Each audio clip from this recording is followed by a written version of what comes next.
DC Comics. It's kind of cool that the bats all swarm around to form the bat logo for a brief instance, but I'd argue that this much of anything would create a momentary bat logo. Bruce survives this, or at the very least is less damaged than he should be, at least physically. This prison fight is totally fine until they start punching each other in the mud. You can't tell who anybody is anymore. And the movie cuts from one shot to the next as if the island from Lost will explode if they don't. I mean, in one shot they're shooting the action with sheets in front of the camera. Liam Neeson isn't killing anyone in this scene.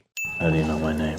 The world is too small for someone like Bruce Wayne to disappear, no matter how deep he chooses to sink. I'm going to remember this when he fakes his own death at the end of The Dark Knight Rises and he's sitting at a cafe and nobody recognizes him except Alfred. There is a rare blue flower that grows on the eastern slopes. Not going to tell you exactly where on the eastern slopes. I'm sure that is more than enough description to get you to the exact part of the eastern slopes where you need to be. Does Bruce's bag have magical powers or legs? Because it gets from here to here in between cuts. Tiger, Jiu-Jitsu, Panzer. Taekwondo! Am I playing the random shouting of martial arts styles and animals game correctly? Thomas Wayne rappels down a well to save Bruce, and it looks like he's got the ropes tied to these tree branches just above the opening. Where the fuck was that tree when we saw Bruce hiding earlier? It's an old well surrounded by a brick wall and a bunch of these shrubs and bushes and shit. Will we be needing an ambulance, Master Wayne? I'll set the bone and take him for an x-ray later. Yeah, sure. Why take the chance going to the hospital? You know, I heard someone died at a hospital once. Why do we fall, Bruce? So we can learn to pick ourselves up. Also, we fall because of the shoddy work someone did in sealing off that well. That's also a reason. People less fortunate than us have been enduring very hard times. So we build a new, cheap public transportation system to unite the city. A cheap transportation system is going to unite the city? F***ing how? And what does uniting the city have to do with people's financial struggles? And at the center, Wayne Tower. I might be generous, but I also have a fucking ego. Also, the trains lead to Wayne fucking Tower, as if that's the most efficient way to map out your mass transit system.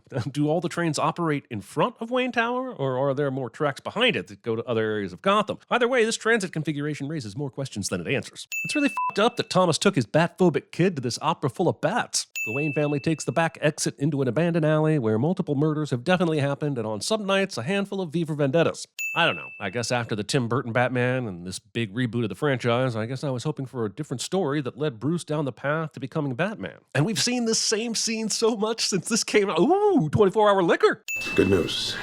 You were able to resurrect my parents' corpses and I don't have to lose them today? We got him, son. Oh, I guess that's good too. The funeral invitation said black umbrellas only, and also, weirdly, BYOB. Do you still feel responsible for your parents' death? My anger outweighs my guilt. Does anyone in this fucking movie answer questions with a simple yes or no? You know how to fight 6 men. We can teach you how to engage 600. Oh, you, you cannot. Ninja understands that invisibility is a matter of patience and agility. Remo Williams, the Batman, begins. Also, Descartes explains the importance of being invisible during this montage, but not once do we see him learning any of that. Just a bunch of your typical fight training. To be honest, I'd love to see more of that than this mindless shit. The man had a gun. Would that stop you? I've had training. The training is nothing. But it's also the training and the will. Those aren't mutually exclusive. It just sounds real deep when I say something you think is important isn't all that important. We haven't grown up enough in 10 years not to point out this nipple bed. In prison, he shared a cell with Carmine Falcone. He learned things. What the f***? A murdering thief shared a jail cell with one of the most notorious gangsters in all of Gotham? How incredibly convenient for Bruce's revenge boner. And this whole movie they say how impossible it's been to put him in jail. But apparently he was in long enough for some dude to get details about his entire operation for the plot. Justice is about harmony. Revenge is about you making yourself feel better. That is why we have an impartial system. That's all well and good, but Rachel just explained that Falcone must have paid off the judge, and that's why Chill's hearing was public and eventually resulted in his murder. How in the fuck of anything is that impartial? Oh, your system is broken. I believe so much in this system that I will put our lives in danger by driving erratically in traffic to take this conversation into the underbelly of Gotham. I could have done this in a much safer way, but who cares? I'll prove my point even if it kills us. Jeez, they take one little trip underground and it suddenly turns from day to night in fucking seconds. Good people like your parents who will stand against injustice, they're gone. Didn't the DA just get a murdering criminal out on parole because he knew things about Falcone? Wouldn't he be a good people? And is Rachel really saying that Bruce's parents were keeping gangsters like Falcone at bay? How the fuck so? A fucking train? Be careful who sees you with that. They're gonna come looking for me. And Bruce thinks they'll mistake this much older and much hairier homeless man for himself because of a fucking coat. Men fear most what they cannot see. They also fear ninjas. A lot of them fear ninjas. You have to become a terrible thought. A wraith. become an idea! While these abstract concepts during Bruce's training sound pretty good, I think after this advice I'd be asking for my blue flower back. This is the kind of shit they put in the League of Shadows brochure, and you're like, hell yeah, I will become fear! And then all the instructors do is shout, you must become fear, as if saying it is as good as doing it. Become one with the darkness. You do that by opening this box full of bats. I don't make the rules. You cannot leave any sign. It's pretty awesome that Bruce sliced up some arms to match his own wound so that Ducard couldn't find him so easily. But my question is, if these soldiers are all in a formation of some sort, how does Bruce find an empty slot to blend in with everybody else? Gotham must be destroyed. I mean, is he talking about the whole city, innocent life included? Or is it about finding all the bad guys and killing them? I'm a little bit confused about the endgame here. The plan seems to be Phase 1, destroy Gotham. Phase 2, question mark. Phase 3, also question mark? Also, all this training Bruce got sure seems more like lone vigilante stuff than it is working with a team. Luckily, he was able to get all the training he needed to become Batman before they even introduced the idea of destroying a whole city with a ninja squad. Maybe they should have introduced the idea of killing this dude before they taught the lessons. For years, Ducard begged Ra's al Ghul to buy some fire extinguishers, considering the candles, branding iron, and explosive gunpowder all over this place, but his pleas went unheeded. And this is where we're at. A whole league of ninjas can't even put out this fire now. What are you doing? Apparently refusing to kill this one man and instead setting the place on fire and killing several more. Luckily for Bruce, all the major explosions happen in other places while he runs through the building so that he can survive this. Bruce somehow catches up to Ducard after this, even though Ducard is already halfway down the slope. In the Depression, your father nearly bankrupted Wayne Enterprises combating poverty. Holy f***, how far back does this story go? We're in the modern day, right? And Thomas Wayne died roughly 20 years ago and was still kind of a young man. The Depression was from 1929 to 1939. Maybe he means some earlier fictional depression. Okay, here's a sin. I assume that as you're taking on the underworld, this symbol is a persona to protect those you care about from reprisals. You're thinking about Rachel? Actually, sir, I was thinking of myself. Michael Caine is the f***ing best. Someone doesn't know how to spell methamphetamine correctly, yet it is spelled correctly in the body of the article. What the f***, Mary McKenzie? I mean, it's probably your title writers and not you, but what the f***, Mary McKenzie? Batman Begins steals the bats flying around our protagonist scene from Morbius. Also, Jesus Christ, this is a f*** ton of bats. Why is this place so special? Bats mostly eat insects, so is Wayne Manor the f***ing bug capital of the world or some shit? God damn. Earl told me exactly what it was when he sent me down here. Dead end.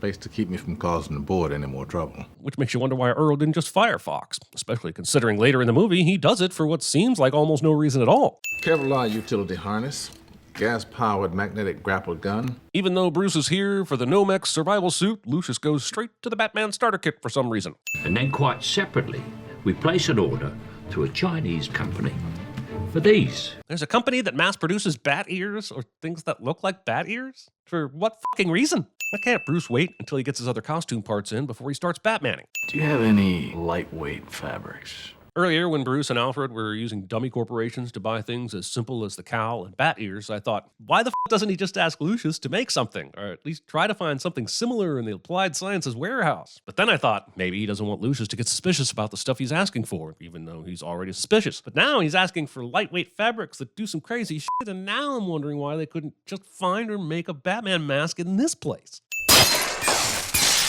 It takes over an hour for Batman to begin. Also, I can totally buy Batman was able to throw one of his bat-shaped throwing stars and take out one of the lights, but how did he angle it from up above where it would swoop down and then swoop back up to take out a second light? Because that is some bullshit. Where are you? Here. Okay, that's all the awesome. Also, I'm not going to ask how Batman is able to do this because he's Batman. I mean, after all, we saw him get trained at the League of Shadows, where Liam Neeson repeatedly told him that he has to become invisible or some shit. So it must have happened, even though we never saw Bruce actually practicing it. Whoa, was he actually invisible during the invisibility training scenes and I just didn't see him? All right, hell yeah, we're going to see Batman fighting a whole bunch of dudes. Can't wait to see Tom Wilkinson walking around the shipyard. And when it does cut back to Batman beating ass, it's a fucking cluster of torsos and elbows. Can't see shit in this scene. Falcone sent them to kill you. Conveniently, the hit was scheduled right after I got done questioning Falcone in the middle of the night while his goons were preparing a drug shipment, and not before now. Jesus, who the f*** was that? Why bother showing us pictures when we can barely register who that was? I mean, yes, if I'm not watching it in a theater, I can rewind it and slow it down, but that interrupts the movie's flow, baby. What the hell is that? I don't know. Probably best not to think about it too much because that shadow is impossible. The spire behind Batman is topped off with some sort of ornamental architecture, and he's standing on a corresponding spire, which should have the same thing on it, and therefore shouldn't have any room to stand here. So I'm accusing Batman of destruction of property so that he can get his cool Batman watching over the city moment. Even if these guys will swear in court to being thrashed by a giant bat, we've got Falcone at the scene. Drugs, prints, cargo manifests. So they're finally able to get Falcone on charges that will stick because he was beaten and chained to a spotlight near some drugs? And you might have his prints on what? The chain of evidence would be ripped apart. You don't need to pay off cops in this case. An ambulance-chasing lawyer would have Falcone off in a couple hours. Strange injuries and non-existent social life. These things beg the question as to what exactly does Bruce Wayne do with his time and his money? Who's going to see Bruce Wayne during the non-existent social life and just happen to see him with his shirt off so that they can then question what he might be doing in private? Doesn't he then expose himself to more scrutiny the more people do see him in public? The ship was carrying a prototype weapon. It's a microwave emitter. But why is it on a ship? If this is a device Wayne Enterprises buried, then why isn't it downstairs with all the other shit Lucius Fox is looking over? The damage to the ship was catastrophic. The weapon itself is, Missing. These guys turned on a weapon that destroyed the ship that it was on. So how was there anybody left to steal the weapon after the boat sank into the sea? Why would you even turn a weapon on while on the ship instead of just stealing the ship or the weapon itself and sending the weapon wherever you needed it to go? I'm buying this hotel. Bruce seems to be unclear on the concept of how buying hotels works because he thinks stuffing a check into the jacket pocket of the host accomplishes that goal. But mostly, I don't know how this asshole socialite act is supposed to be a cover for being Batman. Probably looking for the insanity plea. Falcone has everybody in his pocket for the most part, so nothing matters. But it's extremely odd that he can plead insanity when the charge is he was in the area where a drug shipment was getting prepared. No one will be seated while Jim Gordon takes out the trash. Storm's coming. A storm's coming, cliche. Where were the other drugs going? We always make fun of how intense this line rating is, but what I want to know is, why didn't Batman figure this out before he started beating everybody the f*** up at the pier? He could have asked Flash or Falcone while he was there, or he could have simply followed where the drugs went. Listen, counselor, we don't want to know what's in Mr. Falcone's crate. Things are working a little differently now. Open it up. Maybe things are starting to turn for the good guys, but Finch knows Falcone has a lot of people on his payroll, so why would he turn his back on any officer holding a gun? I'm not saying Finch deserved to die, but I'm also not saying he didn't deserve to die. The other kids won't believe me. Here you go, kid. Have some unsanctioned Wayne Enterprises tech that will tie everything potentially back to me, get Lucius Fox fired, and the kids probably still won't believe you. It's awesome Batman found the place where they send the teddy bears full of drugs, but how did he get that from such limited information? Flash told him that the drugs went to the Narrows, but he finds the actual apartment where the teddy bears are just from that. Get rid of all traces. Man, why haven't they already done that? Especially since there's a Batman now. Did they wait until they were ready to pour the chemicals into the water supply to destroy evidence? You look like a man who takes himself too seriously. And you look like a man who wasted his opportunity to unmask the Batman and find out his identity. I'm sure that decision won't come back to bite you in your sack-headed ass. I understand Batman's costume might be flame-resistant, but the exposed bottom half of his face wouldn't be. I was going to say I'm on a roof somewhere in the middle of Gotham, but you can probably find me with less information, so we'll go with that. Then Alfred apparently does find Bruce with some amazing GPS or something. But how did he get Batman down off the roof and into a car without any help? I just wanted you to know how hard it was. Bottom line, I synthesized an antidote. Bruce has been out for 2 days, and his condition worsened after 1 day, which is when Alfred called Lucius. So Lucius studied Bruce's blood and synthesized an antidote in 1 day? It is my birthday. Let's talk about the ultra convenience of today being Bruce's birthday. He got poisoned 2 days ago, which means that he knows Jonathan Crane is in possession of a poisonous powder, and Lucius has created an antidote for his poison. These are 2 very important developments, because Rachel takes a call while at Wayne Manor that tips him off that she's about to visit Crane at the asylum, that he'll be there to save her when Crane tries to kill her, and there will be some antidote ready when Rachel gets poisoned. You've gone to Arkham now. It's in the Narrows, Rachel. But for some reason, Crane keeps his poisonous teddy bears in an apartment above King Joffrey. I'm merging your department with Archives, and I'm firing you. That's a super great way to motivate Fox to get all that info on your desk ASAP that you just asked for. Luckily for Batman, Rachel and Crane have this conversation on a level of the asylum where he could quietly listen to it using one of his bat gadgets. This is where we make the medicine. I know Crane intends to kill Rachel, but why bother telling her anything about the operation? It's amazing how often Batman lucks into an area with really high spaces so he can do his typical appear and disappear routine when fighting a bunch of people. Why the f*** has Batman been waiting for Gordon to show up here? Rachel doesn't have much time, but he has time to exposit drug facts to him when the clock is ticking. Was he working for Falcone? He mentioned someone else. Someone worse. But I'm not going to tell you who that is right now because movie. What is that? Back up. What? Does he ever do this again in this movie or future movies? Batman gets this massive bat distraction, and yet he makes Gordon haul Rachel down several flights of stairs with bats flying everywhere when he could just do it. Batman could have just murdered police officers doing this, and I'm not actually understanding how he didn't. Who is this guy? He's the Batman, asshat. Keep up. I think we're well past the point in the story where any of you would have to ask who he is. He's not on a street, he's flying on rooftops. Is this really how you describe the Tumbler's actions right now? Flying? You wouldn't say he's driving on rooftops and jumping from building to building? Batman causes so much destruction during this chase scene that he really has lived long enough to become the villain. Rachel! Martha! I must have been at this for weeks. Gotham's entire water supply is laced with it. Why haven't we felt the effects? Must be a compound that has to be absorbed to the lungs. The f*** you say? Does no one in the entire city of Gotham boil water? Of course they would have seen the effects. There would have been hundreds, if not thousands of hospital visits with patients reporting the same symptoms. Something would have been noticed before now. She's downstairs sedated. I need you to take her home. And you might want to tell him about the vials of antidote you set beside her on the table. Those are pretty crucial to the rest of the movie. It might be worth a mention to Alfred. Somehow he knows to leave him by her bedside table. This movie has made 47-year-old Gary Oldman and 72-year-old Michael Caine lift and carry Rachel to all sorts of places. And Alfred carried Batman off a roof at some point. Thank God for editing, because I'm not sure they'd be able to do it alone. You're not Ra's al Ghul. I watched him die. This is a perfectly normal thing to say in front of a party guest. The apple has fallen very far from the tree, Mr. Wayne. Sounds like this guy knows that apples and assholes are related. The League of Shadows has been a check against human corruption for thousands of years. Yes, we heard this earlier in the movie. I still don't know what you assholes really achieve when you destroy cities, and maybe that's the point. But it would be nice to understand why Ra's thinks destroying corrupt cities that he deems more corrupt than any other city makes any real difference in the world. Every time a civilization reaches the pinnacle of its decadence, we return to restore the balance. How is pinnacle of decadence measured? You are defending a city so corrupt we have infiltrated every level of its infrastructure. Sure can't try pulling this off in Dallas, that's for sure.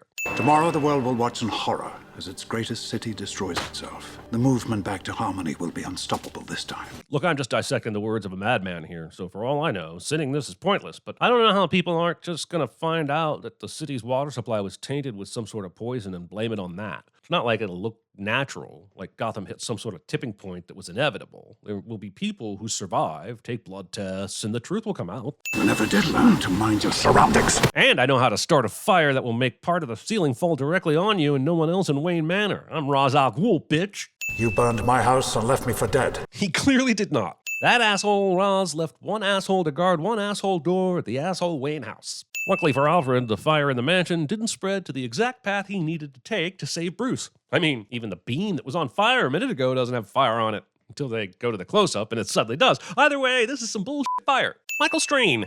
Also, the next room is completely engulfed in flames, but guess what it saved? The secret room piano, of course. Officer, I'm a Gotham City District Attorney. Let me pass. Oh, so you're a Gotham City District Attorney? Say no more. All right, last one across. This officer doesn't even have the luxury of saying he's accepted bribes. He's just f***ing stupid and never asks anyone for ID. I can't find my mom. The only reason why Rachel ends up needing to be saved by Batman later is because the young kid from scene 24 asks this random asshole who just happens to be one of the bad guys about his mom. Why wouldn't Ra's and his men put on the face mask before setting off the emitter? I guess it takes a second for everything to take effect, but why take a chance? No one's gonna hurt you. Of course they are! There's no way Scarecrow heard that because I barely heard that. Crane? And of course, Crane is at the exact place in Gotham City Rachel is because coincidence, thy name is Batman Begins. Jesus Christ, how did Batman know which bridge Gordon was on? Like, I barely believed Rachel knew which bridge he was on, but at least I think she could have asked somebody. Batman had no chance to ask somebody where he was. The monorail follows the water mains to the central hub beneath Wayne Tower. But I thought the train itself was built with Wayne Tower in mind. Are you saying the water mains, which were built before the train, all go to Wayne Tower too? The fucking fuck? There's nothing to fear but fear itself. Cillian Murphy gives a great performance and creates a terrifying villain, and this is how he goes out. At least they don't bring him back for a really scene in each of the sequels. So glad that never happens. It's not who I am underneath, but what I do that defines me. Bruce? If you were going to let her know who you were, why not just say, "It's me, Bruce," instead of being so cryptic? Why are you wasting time like that, or even still using the Batman voice? You got a goddamn city to save from being poisoned.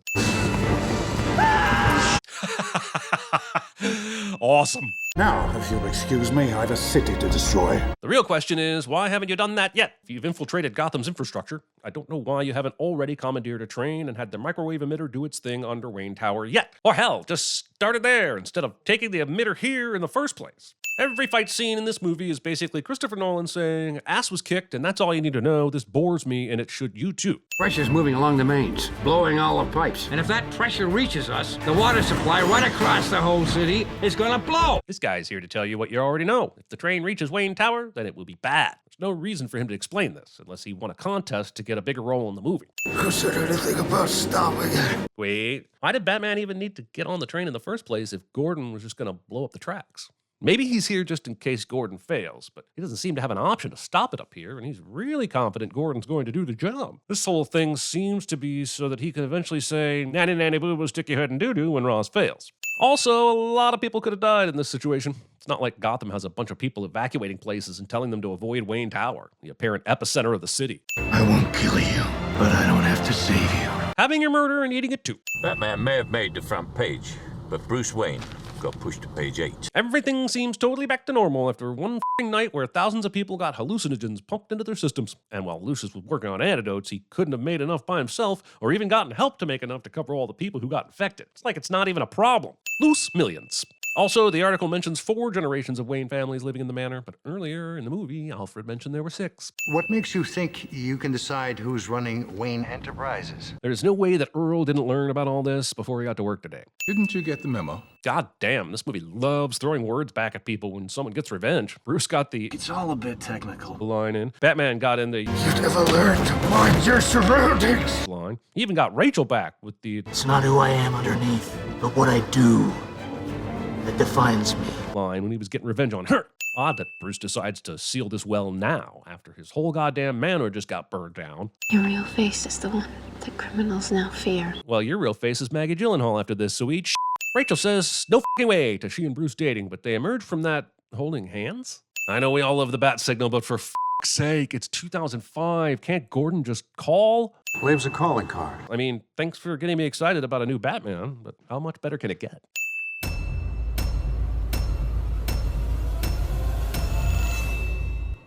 Spoiling your movie with the first image, but also fucking covert spoiling your own fucking movie with the first fucking image. Every magic trick consists of 3 parts, or acts. Manscaining. Where do you think you're going? Part of the bloody axe, you fool! This shouldn't work and the costume shouldn't work, and Borden should be immediately suspicious the second they do. The beginning of this movie showing the parallel between a simple bird disappearing trick and the much more theatrical transported man trick is pure brilliance on Christopher Nolan's part. It's the same trick with the same consequences, but because one is much more epic in scale, it seems different. Nolan is putting the idea of sacrificing copies into your brain and you don't even know it. It's an ingenious deception. An Dark Knight Rises, if you will. The part we call the prestige. Normally I'd say roll credits here, but this movie is too good to roll credits now, so here's a sin for making me even think roll credits 3 minutes in. My name is Owens. I'm a solicitor. Solicitors? What's that? Solicitors meant something else then? Don't care, solicitors. This encryption is full of mistakes. It starts off in Rot 23 and there might even be a Caesar shift going on, but there are still many letters that don't work in the translation. This is something I read on Reddit and I'm still counting as a sin. Staying at any hotel in Colorado that overlooks anything. I'm amazed.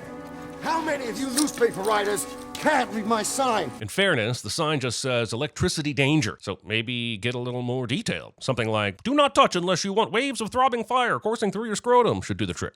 Hey, what am I holding? Your watch. Amazing, but incomplete. As you see here, Allie is also holding a shotgun. That was days after he first met me. We were 2 young men at the start of a great career. So is this Angier narrating in Borden's voice? Gotta respect the commitment to performing an internal monologue for maximum expositional convenience. Hats off. While she's pointing specifically at Angier and Borden, how the does anyone in the audience know that? She doesn't even bother to say the man with the red jacket and gray cap or any other distinguishing features. If you would tie her wrists. Movie barely allows any screen time for Ricky Jay, the one guy on this stage who actually was a magician and was actually a wonderful actor in his own right. This trick does not contain the turn. I listened closely to Alfred's opening monologue. I know how all magic works now. Ticket's a price, I can't afford that. I know the bloke on the door. Unintelligible dialogue in a Christopher Nolan movie cliche. You two go and see that show, and whichever one of you can tell me how he does the goldfish bowl trick gets the prize. The prize is 10 minutes with a top theatrical agent in London, but I don't understand why he's offering this to them. These two haven't shown any reason why they should be seen by a top agent. Borden is constantly f***ing up the knots on stage, and Angier kisses his wife's legs during the trick when he's supposed to be some rando audience member. Also, Borden is the only one complaining about the magician they work for, and is the only one who has mentioned anything about having a trick spectacular enough to get his own show. Angier is the one who's just happy to be here and thinks the magician they work for is totally fine, so why does he get the same shot? Some nights, you just don't get it, do you? I mean, if that knot slips and Julia's on the hoist, she'll break a leg. We find out the reason for this is that Borden has a twin brother and they switch back and forth trying to live one life, all so they can later do the transported man trick without anyone knowing there's a twin. And while I get that this Borden is young and arrogant and wants to tie a more sophisticated knot, I don't understand why he and his twin haven't worked out tying the same knot to avoid inconsistency. If the twins are this dedicated to the performance, why the discrepancy in the knot? Plus, wouldn't it be better to simply do what you're told at this stage of the game? One mistake could end Borden's career before it even starts. He's a natural magician. Of course you can't trust him. That's illusionist. Angier, watch your sightlines. If I can see you kissing your wife's leg every night, so can the blokes at the ends of row 3 and 4. It sounds like this is the first time Cutter has ever told Angier and Borden about their f***ups, even though they clearly f*** this shit up constantly. This is the trick. This is the performance. Right here. This is why no one can detect his method. I agree that the old man pretending to be weak and feeble when not on stage is a great way to fool others. But if none of the audience is seeing this behind-the-scenes footage, then can't they still believe that he's putting on an act while he's on stage? But also, this early clue here that Borden understands this because of his own sacrifice is so obvious and yet so subtle that it keeps the audience exactly where Nolan wants them. This entire movie is the magic trick, and I have to take another set off for the master magician. I promised my family I wouldn't embarrass them with my theatrical endeavors. Swordfish erasure. Kids. No, not because he's crying, because he gave away the trick. They'll beg you and they'll flatter you for the secret, but as soon as you give it up, you'll be nothing to them. Chris and Jeremy's go-to response when people ask, why is DC Comics a sin, somehow makes it into this movie. So, I'll see you again.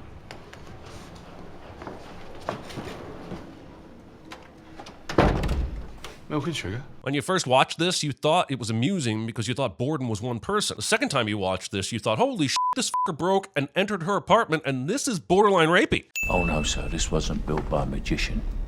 This was built by a wizard. Mistaking Nikola Tesla for Harry Potter. You see, this water tank was of particular significance to these two men. And I'd like to tell you the story of that significance at this very moment, because it's time for some more flashback position. These assholes make 73-year-old Michael Caine chop the water tank. And I know you've got a trick's integrity to uphold, but nobody would have batted an eye if Hugh Jackman took this axe and tried to smash it himself. And so it goes. The magic trick for this coyote got ugly and went too far. They did indeed serve water at this bar. Julia! Julia! Getting out of character just because your wife is dying. Corpse libraries. How do they organize it? With a Dewey Decimal System? Which knot did you tie? You're just now having this conversation, and this is the place you choose to bring it up. I'm sorry, I just don't know. Because it wasn't him! He genuinely doesn't know! This movie is all the intricate awesomeness, and I have to stop thinking about it, or the only magic trick I'm going to be doing is to continue to make sins disappear. He's a very enterprising soul, is Mr. Fallon. So, We can't afford to pay the him. money will come when we get the audience. Yes. Conversation overheard in the NBC late-night offices 10 years ago somehow makes it into the script. You don't tell anybody that, I told you. Breaking the magician's code based solely on the power of boners. Say it again. I love you. Not today. Oh! Breaking the magician's code based solely on the power of your brother's boners. Masturbation. Who wants to volunteer? And now Fallon will find a volunteer who just happens to look exactly like Hugh Jackman with a beard, which would be fine if we didn't know what we know about Fallon, who most certainly would have recognized and not handed the gun to a man whose wife I may have killed, but who certainly blames me for it either way, but with a beard. I know that Borden isn't the best showman in the world, but why the f*** is he doing the whole thing with loading the gun when he doesn't have everyone's attention? He just casually does this while everyone volunteers as if he's wiping down a counter from behind the bar. If you're doing a trick where you're worried someone might put a bullet or some foreign object into the gun, why would you ever turn your back on the person shooting you? And even if you allow this back turn, why wouldn't Fallon's responsibility be to make sure the volunteer doesn't put something else in the gun? Wolverine is about to shoot Batman in the late 1800s, and that beats my Victorian fan fiction. In Angier's diary, he writes, "Today was Julia's funeral. Today I discovered why she died. Borden." But didn't he know that before the funeral? I mean, her hands were still tied in a discernible knot that would have been easy to identify, right? And Borden's knot was the one tied to the safety of the trick, wasn't it? Heard about a booking. Nice little theatre, young, up-and-coming magician. Who? You. You got me booking? Why? I know that Cutter feels like he won't be able to work anymore because he was the ingenue of the water tank trick that killed Julia, but why does he think Angier is the kind of magician that can draw a crowd to pay the bills? Have we seen this asshole do one magic trick except making a bullet disappear while alone in his room earlier? Well, we should see about an assistant. I've made some arrangements. Cutter still has connections to find a performance space and magician's assistants, but finding someone who will work with him is a bridge too far. What's so hard about this? Nothing. You're going down here. Not sure how you're keeping your trick secret if you're showing it all to every assistant you try out. Wouldn't a true magician craft a box that could test fit and flexibility before showing them the actual trick apparatus? Pretty assistant is the most effective form of misdirection. Strange. Marvel used her in exactly the same way.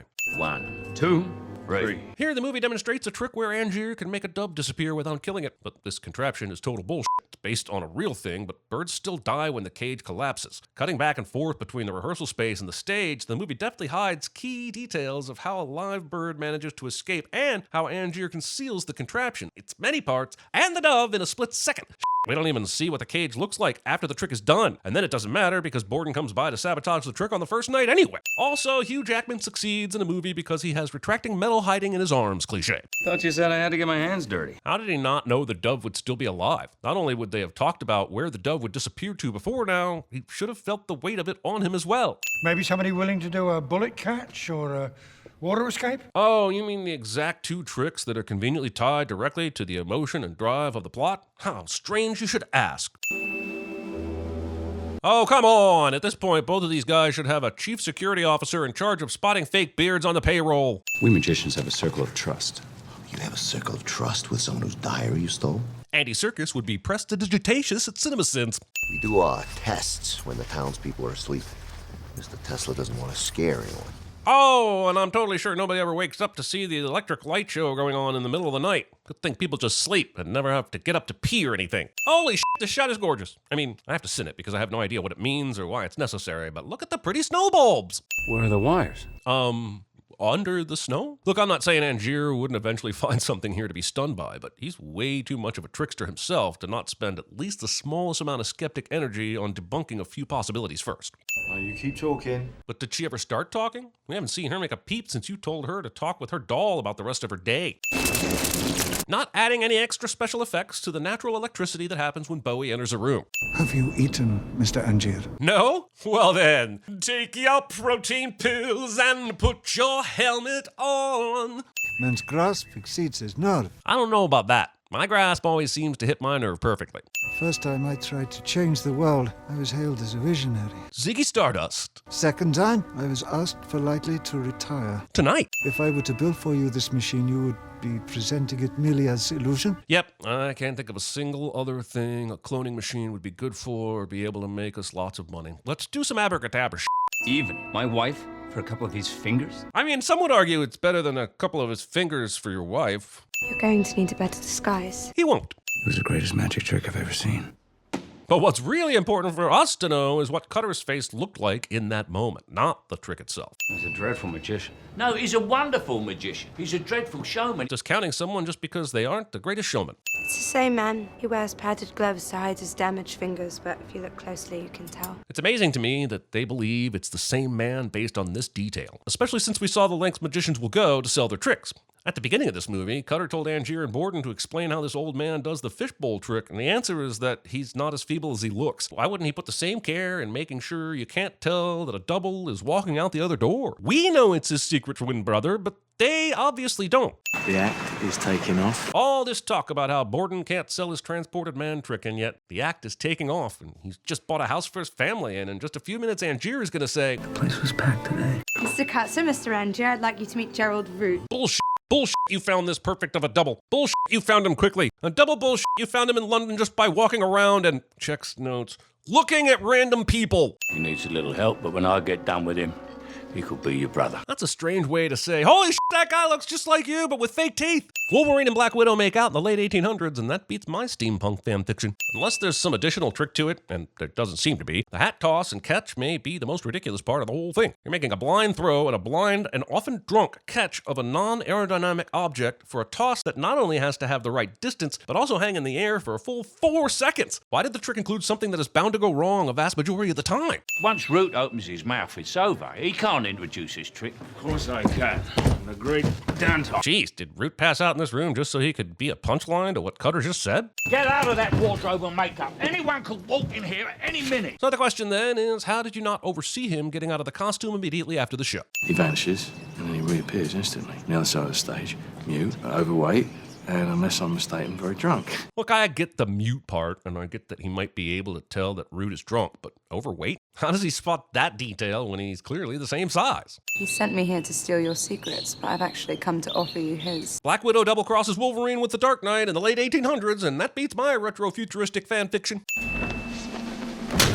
Not having a safety coordinator who makes sure no one messes with your And go easy on the poor chap. He does try so very hard. This hijackmanning of the stage has been going on for a full minute without the curtains dropping or a single peep from any of Angier's workers. Where the hell is Cutter during all this? It's misdirection. He leaves those things lying around to make you think he's using a double. All the time, he doesn't know when I'm looking. All the time, Olivia. That's who he is. It's strange to me that Angier understands this about Borden, but he's perfectly willing to accept that Borden would just leave his journal lying around to be stolen, even if it takes a code word to translate it. I have fallen in love with him. Yeah, because that's what all complex, self-actualized female characters do. Bounce from relationship to be defined by whatever man they are spending the most time with at the moment. You know, I'm a little surprised that Borden agreed to have an assistant for this show. It means the chances of someone finding out he has a twin brother become way higher. Even knowing that there's an apparatus similar to what Angier has under his stage would shed some light. And I'm sure the Borden twins are wizards at putting on that Fallon makeup and all, but we're talking 100%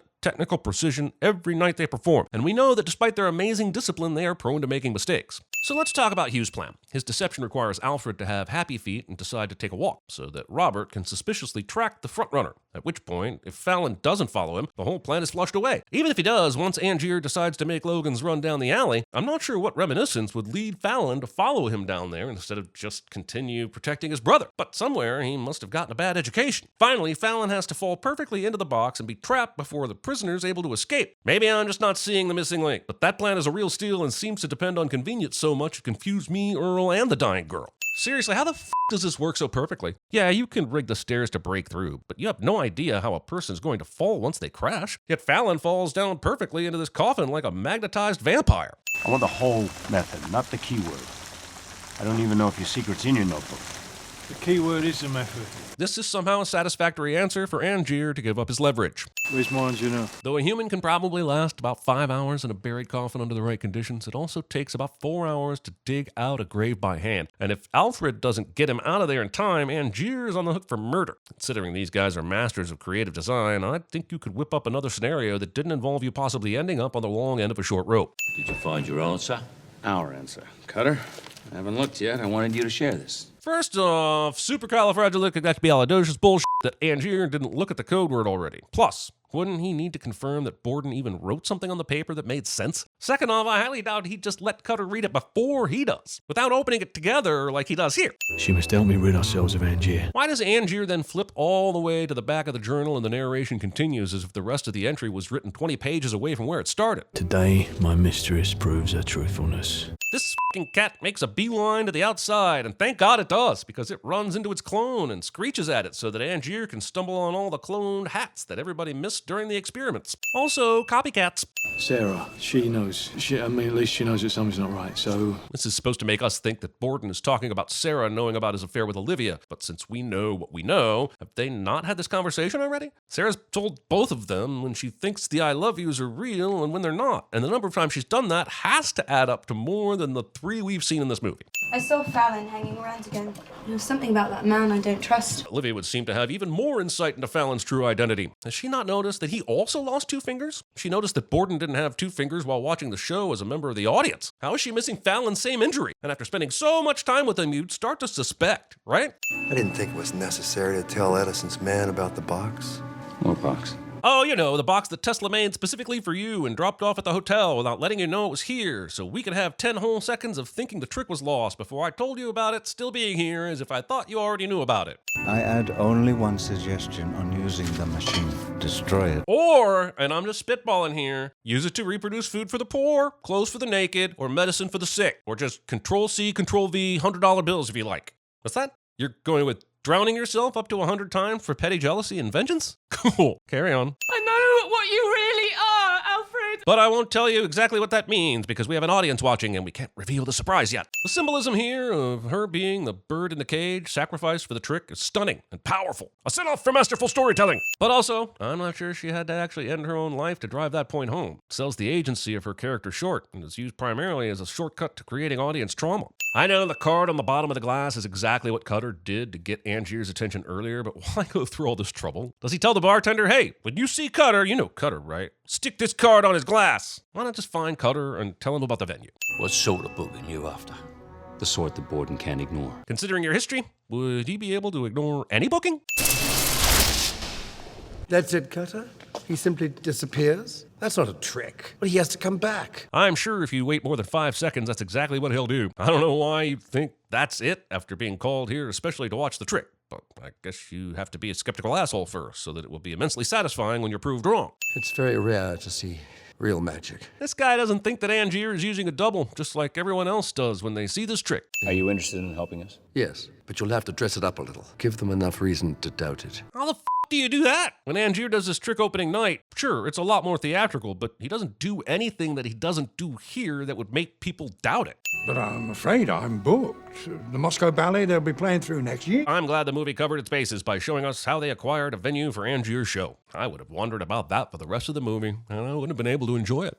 Man's reach exceeds his imagination. Wow, how did they get the owner of this theater not to sell tickets in the mezzanine? Also, it's kind of amazing that during the entire 100 shows, Borden never once tries to sneak up here and see where Angier shows up. The motherfucker is Batman, for Christ's sake. Which means somewhere there is an open window he could access from the roof. But even if he wasn't Batman, I'm shocked he doesn't try to sneak up here somehow. 50 yards in a second. Actually, it was 9 seconds. I counted, and the fastest humans can run is 50 yards in 5 seconds. So clearly the trick is no big deal. They do this every night after each performance, yeah? Yep, and every night I watch, but then decide to go to bed instead of following them to see what happens next. They don't call me the world's greatest detective for nothing. Let him have his trick. I don't need his secret. Yes, Angier is using machine to clone himself, but I don't know why it's so difficult to think that maybe, just maybe, Angier found a double who is way more professional than Rip. Borden seems to think since Angier f***ed up on his first attempt at hiring a double, that there's no way he could do better on another attempt. I mean, they found a double within the city limits last time. Who knows what kind of Hugh Jackman doubles there might be outside London? It's weird to me that Borden, who has a pretty damn good disguise with Fallon, can't think of anything better than Christian Bale wearing a beard when he comes to visit Angier's show. Oh good, we finally made it back to the beginning of the movie. I'd give all the sins back if the movie just started playing all over again in an endless loop till civilization has ended, and all that was left was this movie continuously leaving us without the prestige by continuously giving us the prestige. I suppose if in the course of your delivery arrangements your paths were to cross, I can't stop you speaking your mind. But I thought Owens was supposed to secure delivery arrangements. I thought this was why he was acting on Caldlow's behalf, to be the face of the band he works for. Why would Cutter even have the chance to deliver this shit himself? I understand that Borden has tunnel vision when it comes to his little girl, but somehow he never takes a look at Lord Caldlow until the movie is ready to reveal that it's Angier. You must be Lord Caldlow. Caldlow. Yes, I am. I always have been. Isn't coming here like this risky? Is he really counting on this tiny amount of facial hair to hide his identity? Is everyone in this world completely face blind? But whatever your secret was, you have to agree, mine is better. Sure, and because of that, apparently, you're no longer interested in the obsession that has dominated most of your life. Yours can be better, and you could still look. You can have it all, Robert. So instead of dumping the new Hugh each time he had 100 of these water traps made, does he just have unlimited resources? Did he use the machine to make them? Whatever the case, this whole plan seemed like literal overkill. How the f*** did they know that was all he was going to say? They just pressed go on this hanging as soon as he said that shit. Luckily for this big reveal, the lighting in this place is perfect so as to not give it away immediately. This is one of the best reveals in cinema history. It may not have been perfect all the way through, but it packs a big punch. We were both Fallon. And we were both Borden. I certainly hope these guys occasionally faked headaches, or else these brothers definitely took turns sexing each other's women. I don't understand how it can be pleasing again. Cutting back to your cleverness because you don't trust your audience to see how truly clever you are.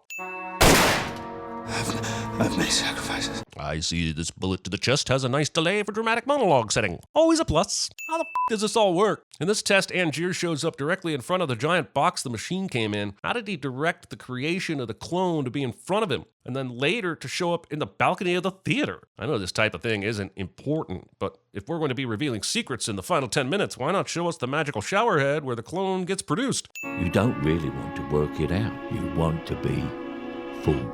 Try not getting chills on this last shot.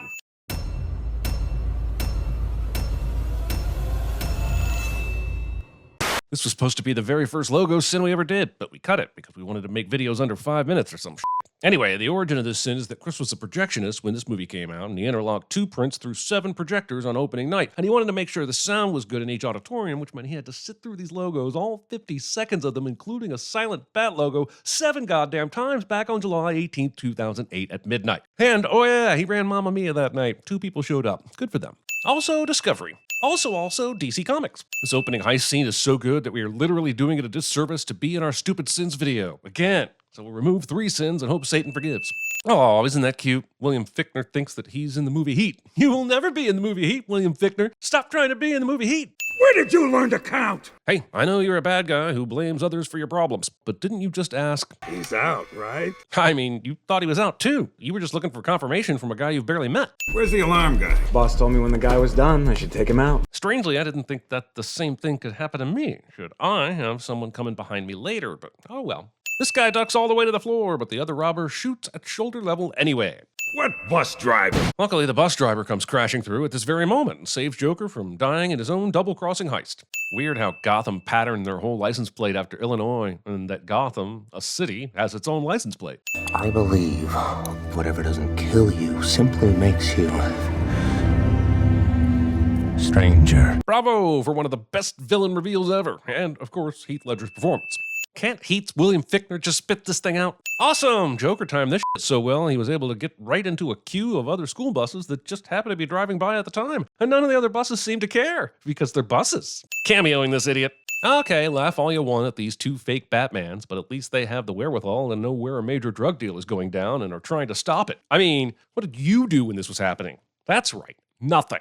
Still to this day, don't know where the tumbler is coming from in this shot. We know it can do a lot of nifty things, but in this case, where did the tumbler jump from to get here? That building across the street? Also, if Batman knew a drug deal was going down, why is the tumbler what he needs for the job? Does he really need a distraction? And I see Batman still has no problem smashing up private property as long as bad guys get taken down. Some of the marked bills I gave you. My detectives have been making drug buys with them for weeks. This bank was another drop from the mob. That makes 5. So how did you find out about the other 4? This place got robbed and just happened to have marked bills left behind that you could scan. Furthermore, why did it take until this bank got robbed for you to find out there were marked bills here? William Fichtner thought people should know this is a mob bank just by looking at it. Do you trust him? It'd be hard to keep him out. And here he's as stubborn as you are. If Batman really could do this, we should also be seeing it during times where it matters. Here, he's just being a dick for no reason. Bruce made Alfred go through the trouble of this whole-ass breakfast for no reason, just because he couldn't be bothered to communicate. Batman has no limits. I guess you mean the mythos of Batman, but even then you're wrong. People know he can't shoot lasers out of his eyes, just for one example. He can't drink a whole gallon of milk in under an hour. He can't do a passable Pacino impression. Should I keep going? Sorry I'm late, folks. This is like the preemptive "you're late." Is he late for a reason? No. Does his lateness cause any issues? No. It's just another example of Hollywood having characters be late, and or chided for being late just to pad the runtime. Okay, so Bruce brought a gun into court to maybe kill Chill in the first movie. Now here, a goddamn witness has brought a gun into court to kill Dent, and Gotham City needs to put some metal detectors in their courtrooms. Lightly irradiated bills. Fancy stuff for a city cop. Are you high? Gotham is home to some 30 million people. That's one of the largest cities in the world. Their police department should have the funds for and access to all the latest crime-fighting technologies. The movie wants to make the DA know for sure that Batman is already involved, but there are other, better, more rational ways to do that. Like, say, video or audio of Gordon meeting with Batman on the roof where the bat signal is. You gonna count me in? In this town, the fewer people know something, the safer the operation. Yeah, but it's going to require all the SWAT teams in the area to know about it anyway. So what's the difference if Harvey knows? Wayne Tower looks different as Gotham City is proud of an ordinary citizen standing up for what's right. Gordon just said in the previous scene that the official policy was to arrest Batman on sight. And now here's the city's DA telling a Russian ballerina that he's proud of Batman. And I'm not saying he's wrong, but I am saying that this scene is really long and ultimately not that interesting. The mob has metal detectors, but the courts don't. And maybe this is some kind of commentary, but Nolan never returns to it. So I think it's just a sin, especially since Joker shows up later having totally bypassed it anyway. I don't know what this monitor is, and I don't want to know. All I know is that these gangsters in Lao make more than enough money to use tech that doesn't require 2 dudes to haul a battery-powered TV into a kitchen for a Google Hangouts. As you're all aware. Also, there is no camera on this TV and no microphone anywhere on the table or in sight, so I'm kind of curious how he is able to see and hear them. How soon can you move the money? I already have. How the f do you pull that off? Does Lau own all these banks? There's no indication that he does, so how does he go to a mobbed up bank and take out all the cash without the mob knowing about it? Aha. All these gangsters just sit calmly while this guy who stole $68 million from them walks into the kitchen and fake laughs like he owns the place. He even instantly murders one of their henchmen and they still remain calmly seated, awaiting his proposal, which they knew was coming somehow. It's simple. We kill the Batman. If it's so simple, why haven't you done it already? This Maroni jabroni who took over for Falcone would be Tony at CinemaSins. Enough from the clown! Are we going to get that long-awaited Spawn versus Joker fight that I've been planning since 1997? It'll be part 2 of the Spawn Kills Clowns trilogy that will culminate in the other long-awaited fight between he and Pennywise. I've said it before, but putting a beacon on top of a roof where Batman regularly visits is probably not the best idea, since there are people looking to kill Batman. There are windows everywhere around this roof. Oh yeah, Gordon. I almost had your rookie cold on a racketeering beat. If she's a rookie, and before working for Gordon, she worked in a different department, how did you work that case up so fast? And how was she offered an in to the racketeering system in her first few months on the force? Dirty cops were, what, like, she's hot, let's recruit her. Have you people ever been to Broadway or the New York Ballet? Shows do not just cancel for a week to go yachting in the Caribbean. There are contracts and producers and lawsuits that would happen. This is a cute plot point, but it would literally never happen. But also, if Bruce having an orgy with the Russian ballet was such huge news, how did Rachel and Harvey not hear about it until they got to the theater? I don't really understand why jumping off a boat full of Russian ballet dancers and swimming over to an airplane is any better an alibi than telling people you're sick and quarantining yourself at Wayne Manor. You are now inviting way more witnesses to tell people of your odd behavior in this case, even if you've paid them handsomely. Also, the newspaper said that Bruce took the Russian ballet dancers to the Caribbean. Now they're flying to Hong Kong in this dinky plane. How many fueling stops is this going to require? And how much riskier does it make the mission to do this stupid alibi? You want to know how I got these scars? Skip! I think, Mr. Fox, a simple phone call might have sufficed. The plan to take Lau out of Hong Kong should have raised all the red flags that Bruce Wayne could be Batman. A mysterious trip to the Caribbean with the Russian ballet, the disappearance off that boat, the CEO of Wayne Enterprises showing up in Hong Kong just before Lau's kidnapped, the weird thing with the cell phones that Lucius does. It wouldn't take long for some people to connect someone with the means to pull this off and land on Bruce. Hey, sir. Look, I'm certain this guard wouldn't figure out that Lucius left a phone designed to turn off all the power in the building, but I am absolutely certain that he would remember that Lucius left a phone here and that he didn't give it back. In fact, he'd probably also be wondering why Lucius even has a phone as he's walking out, since you're not supposed to have one beyond the first floor. The entire Hong Kong sequence deserves a send-off for awesomeness. Just getting that out of the way now. Still don't know how these South Korean smugglers managed to fly into goddamn Hong Kong and back to Gotham without any military picking them up. But as we all know, smuggling stuff in and out of South Korea is probably the same as this, so no questions are required. And then Batman just lays an extremely wanted criminal out on the sidewalk, where any number of corrupt dickheads on the police force could hide him if they needed to. Why not the roof at the MCU? Turn on the beacon. Maybe give Gordon a call. She finds a Joker card in her folder and dismisses it. What the f***? There is a known killer criminal out here known as the Joker, and he is widely known to leave Joker playing cards at the scene of his crimes. This lady judge acts like it's a complete and total accident, doesn't give it a second thought, and has she been watching the news? 549 criminals at once. How did you convince Cirillo to hear this farce? This isn't even feasible. Any non-movie judge would have separated these defendants out like a normal court. For this fake Batman hanging, Joker would have needed to enter a government building with this guy undetected, throw him off the roof with a rope around his neck so that it would hit this exact window, and then go back through the government building, again, undetected, even after the mayor likely would have called for a shutdown of some sort after seeing some shit like this. And timing it for when the mayor is in his office and at the window would be literally impossible. Rachel talks about you all the time. You've known her whole life. Oh, not yet. Poor Rachel. So these two guys actually work for Joker and are not cops. And that's just for us, the audience, right? These houses are all touching each other. A neighbor is surely going to remember two guys here leading her to her car, right? This is a very convoluted plan. He snuck poison into the commissioner's desk, but he has to hire extras to bomb the judge? That's preposterous. Is it just a coincidence that the one victim of the three that Joker wants to kill personally is currently at Bruce Wayne's penthouse? Because I think it is. In a way, it's pretty lucky that this couple is up here f***ing during the Harvey Dent fundraiser, because now Bruce has witnesses that he slipped into a panic room when Joker arrived. Otherwise, how the hell are people not going to think he's Batman after this scene? He never shows back up to the party after Joker throws Rachel out the window. Well, hello, beautiful. Heath Ledger character is attracted to a Gyllenhaal cliche. A little fight in you. I like that. Then you're gonna love me. Wow, bravo to the party guests for not giving away that they saw Batman, unless the movie is saying Batman walked in here without anyone seeing him until now. This element of surprise here is really the element of some lies. Drop the gun. It is kind of funny thinking about Bruce having to stop halfway through getting the batsuit on to put an inch of eye black all around both eyes. They hit that taxi way too hard for Rachel not to have a bunch of broken bones. Let's not do that again. That's cute. Meanwhile, Joker is upstairs utterly terrorizing the remaining guests, having his henchmen tear the penthouse apart, finding the closet with the broom handle in it, and finding and killing Dent. And you say he's not doing any of that? He's just apparently left? The hell? I really love this nighttime foggy shot of Batman invading the privacy of the entire city. He's put it in tomorrow's paper. Goddamn, Joker has a printing press, a manufacturing plant that makes custom playing cards, endless henchmen that just spawn when needed. How the hell did he get all this set up when he can barely go 5 minutes without 3 subject changes? As he himself later says, he's just a dog chasing cars, man, and yet he's somehow Dr. Manhattan. How do the contractors that built this underground concrete bunker lab not tell people about that job and speculate wildly that it was for Batman?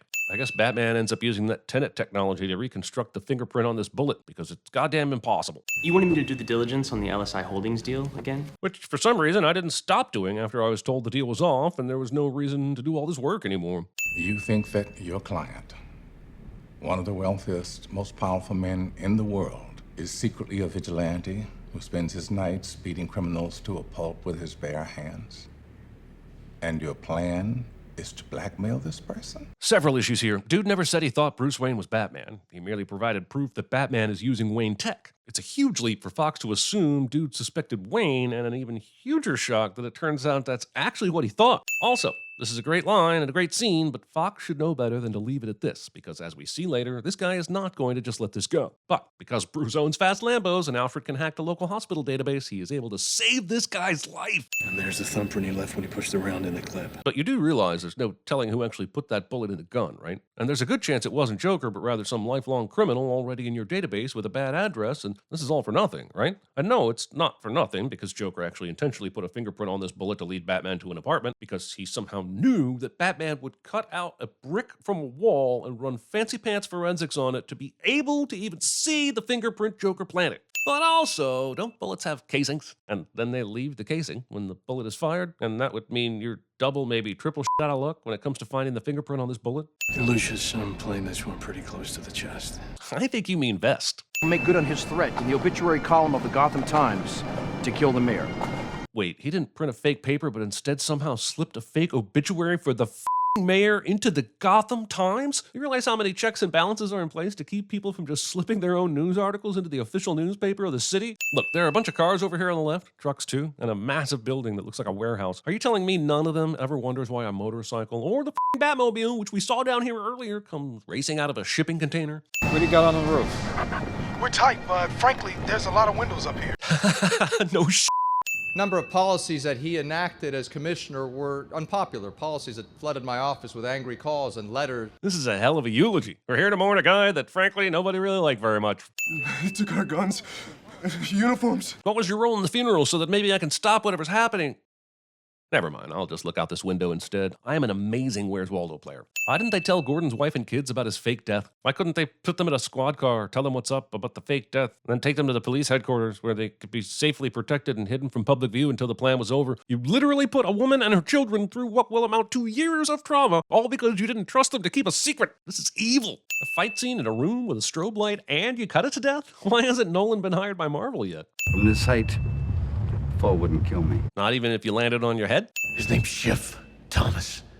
He's a paranoid schizophrenic.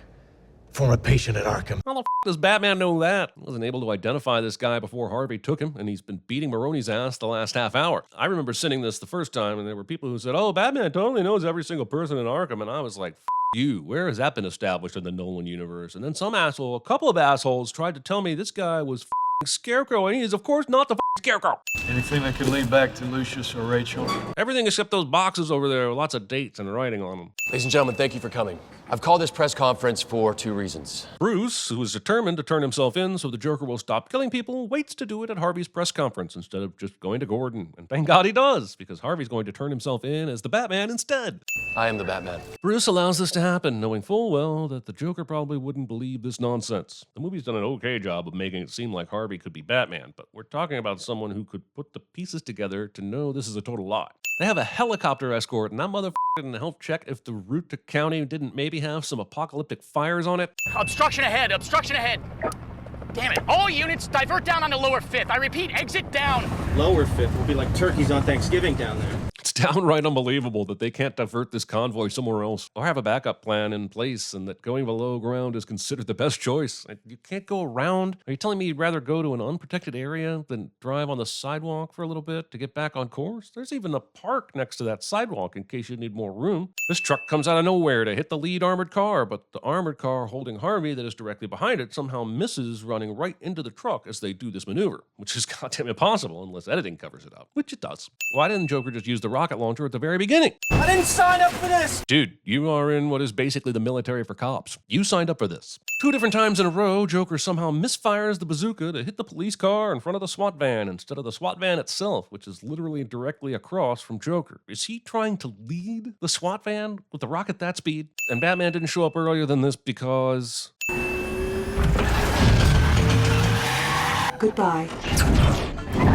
That is some of the raddest I have ever seen in my whole damn life. This helicopter is about to be undone by a couple of wires between buildings, but this route was 100% determined by the driver of the SWAT vehicle, who, yes, is Gordon, but the movie isn't revealing that yet. So how were Joker's dudes ready for this? Did he have 100 guys in 100 buildings with harpoon guns to cover every possibility? There's a parallel universe where Batman accidentally kills these kids. Joker survives all sorts of this, as Batman pretends to be dead for a Joker who is pretending he doesn't want to get arrested by a Gordon who is pretending to be dead. I'd just like to remind you that I'm pretending that this makes sense. Go on.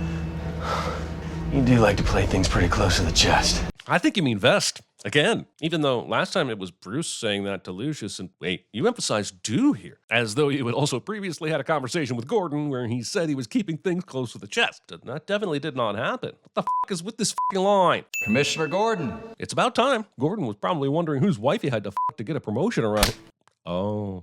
Harvey Dent never made it home. Says who? His girlfriend? She is also kidnapped, no? So who at the single DA's apartment reported that he never made it home? When the chips are down, these civilized people, they'll eat each other. Entire point of the movie is how wrong this guy is about this message. And yet, this was 2008. As I look around today, dude might have a point, yo. There's only minutes left, so you're gonna have to play my little game if you want to save one of them. The Dark Knight steals the save one or the other game from Batman Forever. Why does the handle on this door go all the way down to the point where a small metal chair can be wedged under it? This is way too much handle. 250 52nd Street! Hey, and while you're at it, you might want to call this in over the radio. Maybe there are cops near both locations. I mean, worth a try, right?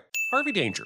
Talk me through what's going on with you. Well, Rachel, one of us is about to die, and I'm pretty sure it's me. And either way, we are both tied up next to a bunch of flammable barrels, and this is basically it. This is the end. I can't believe I let that kid in 6th grade take all my Transformers in exchange for a single valuable Beanie Baby. That is what's going on with me. Do you want to know why I use a knife? No. Duct tapes Joker's mouth shut. The end. I know you're gonna enjoy this. I'd just like to know why this guy even needed to be in here. He could easily have monitored Joker from the other room and had somebody stand guard outside the door. And since Joker is so important that he has a guard inside the cell with him, why not put his handcuffs back on? I mean, god damn it. What do you want? I just want my phone call. This works. After the inmate bomb goes off, it shreds a whole floor of the MCU, and somehow Joker is just by himself? Yeah, maybe the cops went to check on the explosion, but it's almost like nobody even runs this place anymore, to the point that Joker can just break Lau out with absolutely nobody around. It's like this bomb was its personal retelling of The Leftovers, where people just disappeared for no reason. And my answer is yes. Accepting a marriage proposal when one of you was going to die. Back at the MCU, the Joker's gone. How will they ever do Phase 5 now? The Joker planned to be caught. Let's talk about the Joker's plan. Do I really look like a guy with a plan? Yes, you do. First, you assumed you were going to be caught in the first place. Odd, since you got arrested by Gordon, whom everyone thought was dead, who was supposed to arrest you if he didn't. You got sent to prison, knowing that some asshole with a bomb-detonating phone sewn into his stomach was going to be sent to the same prison. You knew no one would check him for weapons or put him through a metal detector or any of that shit. and that no one would care when he begged for a doctor. You knew that they'd ask you at the perfect time about Harvey's disappearance, even though Gordon's own guy was supposed to take him home. Then you knew they'd put some easily provoked hothead in your cell while the others went searching for Rachel and Harvey. I guess if this plan doesn't work, you could have a million others lined up, and even if you don't escape, you still create chaos, but the fact that this was your plan A and it got pulled off without a hitch is some massive bullshit. When I told you that if Gotham no longer needed Batman, we could be together, I meant it. But now I'm sure the day won't come when you no longer need Batman. Moving the goalposts. I love that Alfred, who knows Bruce's feeling for Rachel, was still going to give this devastating note to Bruce in his current condition until he found out Bruce thought Rachel was going to be with him. Then he takes the note back. Like, this letter's going to crush him regardless. Why did you even think about giving it to him right now? That bandit in the forest in Burma. Did you catch him? Yes. How? We burned the forest down. You burned down the forest to stop a guy from stealing? Do you know who picked up Rachel? The real question is, why did anyone pick up Rachel? Where was she being picked up from? Last time we saw her was just before Harvey was put in the armored van, and before that, she was at Bruce's penthouse. There was absolutely no indication that she needed a ride at any point during all this. Jesus, how did the fire miss burning his left eye? The whole left side of his face was engulfed in flames. How did he protect the eyeball? Building this makeshift Tenochtitlan out of bricks of cash only to burn it later. I'm only burning my half. I bet right about now, Lau wishes he never went to Summer Isle to mess with Christopher Lee and the annual harvest. I want you to call in every officer.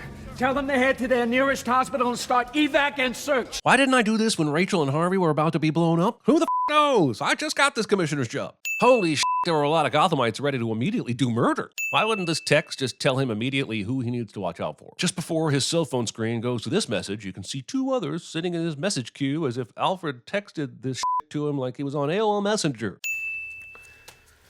Dent didn't lose his mind until Joker removes the face mask, as though it wasn't already obviously Joker in a face mask. Also, how the f did Joker get here so fast? The last we left him, he was calling into the Anthony Michael Hall show to tell people to kill Reese or he'd blow up a hospital. Then, in just a few minutes, he's at Gotham General in a nurse's outfit. Was the big warehouse full of money located right next to the hospital? Or did he use his Joker powers to transport there? By the way, how did Joker set up all these explosives in the hospital in the short amount of time he had to do it? Even if you have people on the inside who can help you, this is a large-scale demolition that you wouldn't be able to hide from people. Give me the mayor's office on the line. Having people literally dial your own phone for you. Also, why are you asking Ramirez to do anything? You saw her name implicated on the text from Alfred. Guess we've got to thank good old Berg for that don't we? Once Berg was taken care of, nobody else could possibly be compromised, I guess. Then, somehow Joker kidnaps Engel and sets up this live broadcast, which means Joker took this bus and somehow found Engel, who we last saw on the street filming Gordon and the lawyer's escape, in the last 5 minutes or so. And this is definitely Joker behind the camera, as he can't help but make an appearance by the end of this video. Mr. Fox, security is showing a break-in at the R&D department. Why didn't Batman just call Lucius and tell him that he was going to be down at the R&D department, rather than triggering some sort of security breach that he would have to come investigate? Wouldn't the building security be prompted to investigate this? I'm Team Lucius here. Batman is a detective. Find the Joker. You don't need the shit. And it is very stupidly illegal and wrong. Don't stop for lights, cops, nothing. From the moment this guy closes the door to the next shot where Maroney is giving his driver instructions, the car is already in full motion, which means Maroney somehow completely missed that Harvey was sitting next to him this whole time. It's either that or the car went from 0 to 60 in half a second before the driver could even get behind the wheel. This is definitely chaos, as Joker advised him to do, but I still don't think he's done revenging enough to risk dying like this. Fox, there's something going on the ferries. Yeah, no shit. I'll hand it to Joker. He's constantly 1 or 2 steps ahead, but Batman not thinking about the potential danger of the ferries once Joker threatened the bridges and tunnels is malpractice. Batman, the greatest detective in the world, should have focused all his energy on those ferries and simply called Lucius about the unethical cell phone sonar setup down in R&D. Wait, Joker's reading from a script? I thought he doesn't plan. There was a whole speech about it. Barbara, it's Anna Ramirez. Jim needs you to pack up and put the kids in the car right away. Like, the incompetence of Gordon is astounding here. I don't blame his wife for trusting Ramirez, but the question running through my head would be, why couldn't he call me himself? Even if you're busy, you apparently had enough time to tell Ramirez all this shit, so why hasn't Gordon told his wife, don't trust anybody except me if you get a phone call telling you to do something? We don't have time for... I want everybody! She's right. Where's my family? Where my family died. Well, you and Rachel were dating. You asked her to marry you, but she was kind of dragging her feet on answering, so you guys weren't family at all. Fox, the SWATs are targeting the wrong people. The clowns are the hostages. It's at times like these I wish I had a direct line to Gordon, so I wouldn't have to leave like this to chance. The tally is 140 against 396 for. Oh, you do not have 536 tiny slips of paper in that fucking helmet. We're still here, and that means they haven't killed us yet either. Yeah, but they also could be like Pennsylvania and count their mail-in ballots last, meaning there could be a lot of people who want to blow up the boat right now, but the don't blow up the boat crowd skewed more mail-in, causing a delay and potentially a stop the count chant that is making it hard to tally the outstanding votes. Oh, who could have predicted that dogs would be a factor in this movie after Batman explicitly noted that dogs were the weakness to the new Batman armor? Why couldn't this asshole have built some web fluid to come out of his wrist to trap dogs if he encountered them? I think we removed a sin for Tiny Lister's character throwing the detonator away last time we did this, so we shall in this one as well. I have no idea how Batman's wrist projectiles work, but I find it hilarious how they aren't in this shot, but in a few seconds, Batman's got the whole battering bonanza exposed. His other arm is trapped behind the bar, so how did he press the proper buttons? We'll never know. Batman throws Joker out of the building, and despite having a huge head start, Batman's able to shoot this grappling hook straight down and catch him before he falls, which is some monumental bullshit. The movie cheated on how far Joker fell before Batman shot that thing. Where are the wounds that should be on Joker's face and neck after Batman shot the blades into him? See, madness, as you know, is like gravity. All it takes is a little push. Gonna go ahead and remove 3 sins for this performance, even if I've removed sins for it already. It's crazy what an MVP Heath Ledger was in this movie, to the point where The Dark Knight Rises noticeably misses him and his character. We imagine him behind the scenes in that movie, but it's not the same. Not by a long shot. Harvey being this mad at Gordon makes zero sense. It was Gordon's men that betrayed Dent and Rachel. Everyone else he's gone after had direct impact on the death of Rachel, but not Gordon. He said that thing earlier about thinking Gordon's people were crooked back in the day. Is that the extent of this grudge? You don't want to hurt the boy, Harvey. God damn it, Batman. If you showed up all stealthy like this, why didn't you just sneak up, grab the gun, save the kid, and incapacitate Harvey already? We know you have the capability to do that. My turn. Wait, why are you going second? If you get tails, there'll be nobody left to shoot Gordon. Why am I asking this? Thanks, Batman. Seems like you could have done this 5 minutes ago. 5 dead, 2 of them cops. Two-Face killed the cop Wirtz, one of Maroney's henchmen, Maroney and Maroney's driver, and then he punched Ramirez. So I don't know where you're coming up with this 5 figure or 2 cops, unless Ramirez died from that punch after the coin toss saved her life. I killed those people. That's what I can be. Aren't people going to wonder why you killed those people and didn't kill one person in that building with Joker tonight? You don't have to be a professional detective to know that makes no sense. Why can't those just be unsolved murders or gang-related or whatever? Why the f*** does Batman need to take the blame for this if no one could prove Harvey did it? Okay, Alfred, I didn't want you giving this letter to Bruce right after Rachel died, but I don't think burning that is ethical at all. Because he's the hero Gotham deserves. But not the one it needs right now. Boy, that sounds great. This line will be infinitely repeatable for years to come, even though it makes f***ing no sense.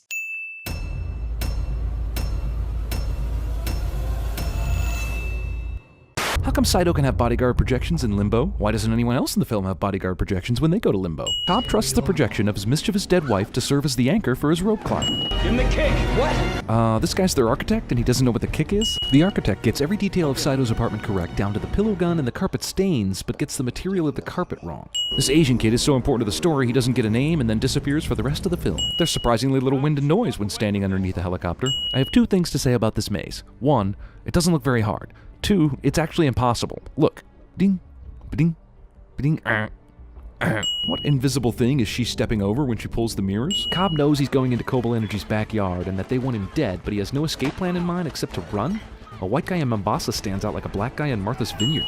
Oh, there's someone yelling. That definitely means the guy we're chasing went this way. These bounty hunters are terrible shots. Well, this is beyond convenient. Honestly, why would a guy this omniscient even need the services of Cobb and Company? Hey look, it's the scientist from Avatar, playing exactly the same character. Arthur feels the kick from just his chair starting to fall over, but earlier Cobb's chair fell all the way into the water before he felt the kick. The flight attendant pulls this curtain, then turns to get the briefcase, then turns to hand it to Arthur, which she's only able to do because the curtain is now open again. This guy is standing right here, firing into an open rear window, and he's not hitting anything at all? All this screaming, you would think he would have at least one witness to support the claim that he didn't kill his wife. She had herself declared sane by 3 different psychiatrists. Because that's not suspicious at all. So, I ran. But why didn't you just wait for forensic science to prove that your wife jumped from another building altogether? And, you know, your fingerprints aren't anywhere in the ransacked hotel room. If you can just dream up bigger guns, why the f*** don't they leave this warehouse in a tank? Van going in the water, that's a kick. Van tumbling over and over on its side, not a kick. Got it? Arthur changes directions between camera angles. Why do the rules of gravity extend to the 2nd level dream but not the 3rd level snow mountain? Shouldn't they have all gone flying off the mountain into the air? Fisher partners up with Saito, his company's biggest and only true rival in worldwide energy domination, and whom he doesn't recognize. The paradox thing is cool, but it only happens because the bad guys in this movie cannot aim. Arthur has a couple minutes. So you're saying in a couple of minutes, Arthur has an air fight with this Agent Smith dude, retrieves the charges, arranges these dudes in a stack, obtains a bunch of wire, bundles up these idiots, moves them down the hall, puts them in the elevator, places the charges on the elevator wire, blows the elevator wires, places the charge on the elevator, unties the idiots, and then blows the elevator all in a couple of minutes? Just use the defibrillator to revive him. I'm pretty sure that's not as easy as she makes it sound. I mean, Maul's gonna be down there. I know where to find her. She'll have Fisher. Mal is Cobb's projection and not a real person, so why does she go to Limbo after Cobb shoots her? And how is she able to kidnap Fisher before Cobb even gets to Limbo? Soaked when they get out of the ocean, completely dry just moments later. Why is he making a ransom deal with his own projection? He's basically just talking to himself here. He could be rescuing Fisher. Considering the kick Arthur's setting up in the hotel dream level above, and the fact that everyone gets out of Limbo by suicide, is there even a reason for this explosion, or does Eames just like to blow up? Ariadne forces two people to die horrible falling deaths from a skyscraper when she could have just shot them both in the head with the gun she used to shoot Mal. Cobb is basically the same age, but Saito's super old, even though they both entered Limbo about the same time. U.S. citizens don't get passports stamped upon returning to the country. Awesome. Happily ever after. Hey, do the Coble engineering people still want to murder him? Okay, let's talk about totems. Why is Cobb's totem just a normal top, but everyone else's totem is weighted or hollowed out or otherwise jacked up? Arthur won't let Ariadne touch his weighted die because only he knows what number it's supposed to land on, but then everyone knows a top falls. There's nothing unique about the behavior of Cobb's totem. Also, why does a totem show up in the dream in the first place? Does the dreamer take it with them subconsciously? Are they able to control it? And if they are, why can't they control all kinds of other with their minds while they're in dreams? Why do they even have to be behind the wheel of a car to make it drive? Saito touches Cobb's totem, which is a no-no, but then that was in Limbo, so is that bad? Why do the totems even have to be there inside the dreams? Like, why can't the method for determining your own realities be the simple fact that you have a totem in your pocket? Just don't take the totem into the dream. Do I have a totem in my pocket right now? No. Still dreaming. So you're not going to tell us whether he's dreaming or not. You're just going to let that top spin and make it wobble a bit and tease us with a cut to black. You brilliant mother...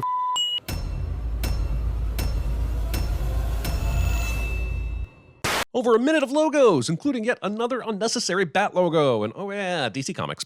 You don't get to bring friends. They're not my friends. What if CIA agent Littlefinger here decides to just pull off all these guys' hoods right now? What's Bane's plan then? There are no non-cinematic reasons to fly a plane this close to a mountain. Tell me about Bane! Why does he wear the mask? Of all the questions Jansen from The Maze Runner wants to ask about Bane, this is the first one he lands on.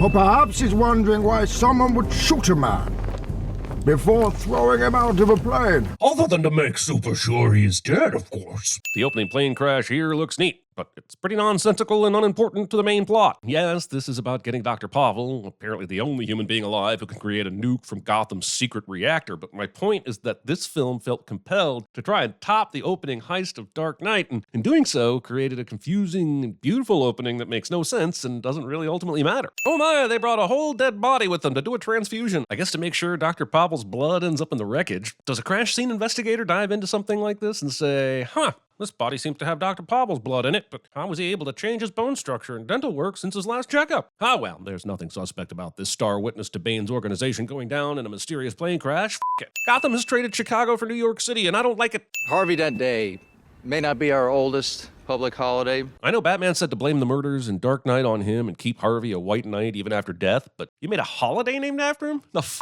This douche is still mayor of Gotham 8 years after the events of the Dark Knight? Previously on The Dark Knight. Did you see the guy who owns the house? Okay, no one sees him tonight except Alfred and Catwoman. But also, how do you not know you were working a catering job at goddamn Bruce Wayne's house? Why are you wasting your time trying to talk to a man who threw away your investment on some save the world vanity project? Look, movie, I know you gave me the big airplane sequence at the beginning so that I wouldn't get bored with the business and the politics of this party, but I am now bored of all the business and the politics of this party. I realize she's a cat burglar, but she lucked into this mansion access by being the one Alfred pointed at in the kitchen and asked to deliver this meal. She didn't plan that, and why didn't Alfred just do it himself? Here is a room in a blocked-off wing of Wayne Manor that has 3 lamps turned on, 3 pieces of furniture draped in protective covering while leaving a credenza with family keepsakes, and an armoire with an archery target uncovered. Do I have that right? Bruce made Alfred go through the trouble of this whole ass breakfast for no reason, just because he couldn't be bothered to communicate. How did the contractors that built this new Batcave under the new Wayne Mansion, complete with rising platforms coming out of the water, not tell everyone they know that they are pretty sure they built some for Batman? Trying to find out more about our jewel thief. And when we rebuilt the Wayne Mansion, we only ran the Wi-Fi down here into the Batcave, and there are no other computers in the entire house that I can do searches from. My fingerprints. It was print a toner mixed with graphite on the safe.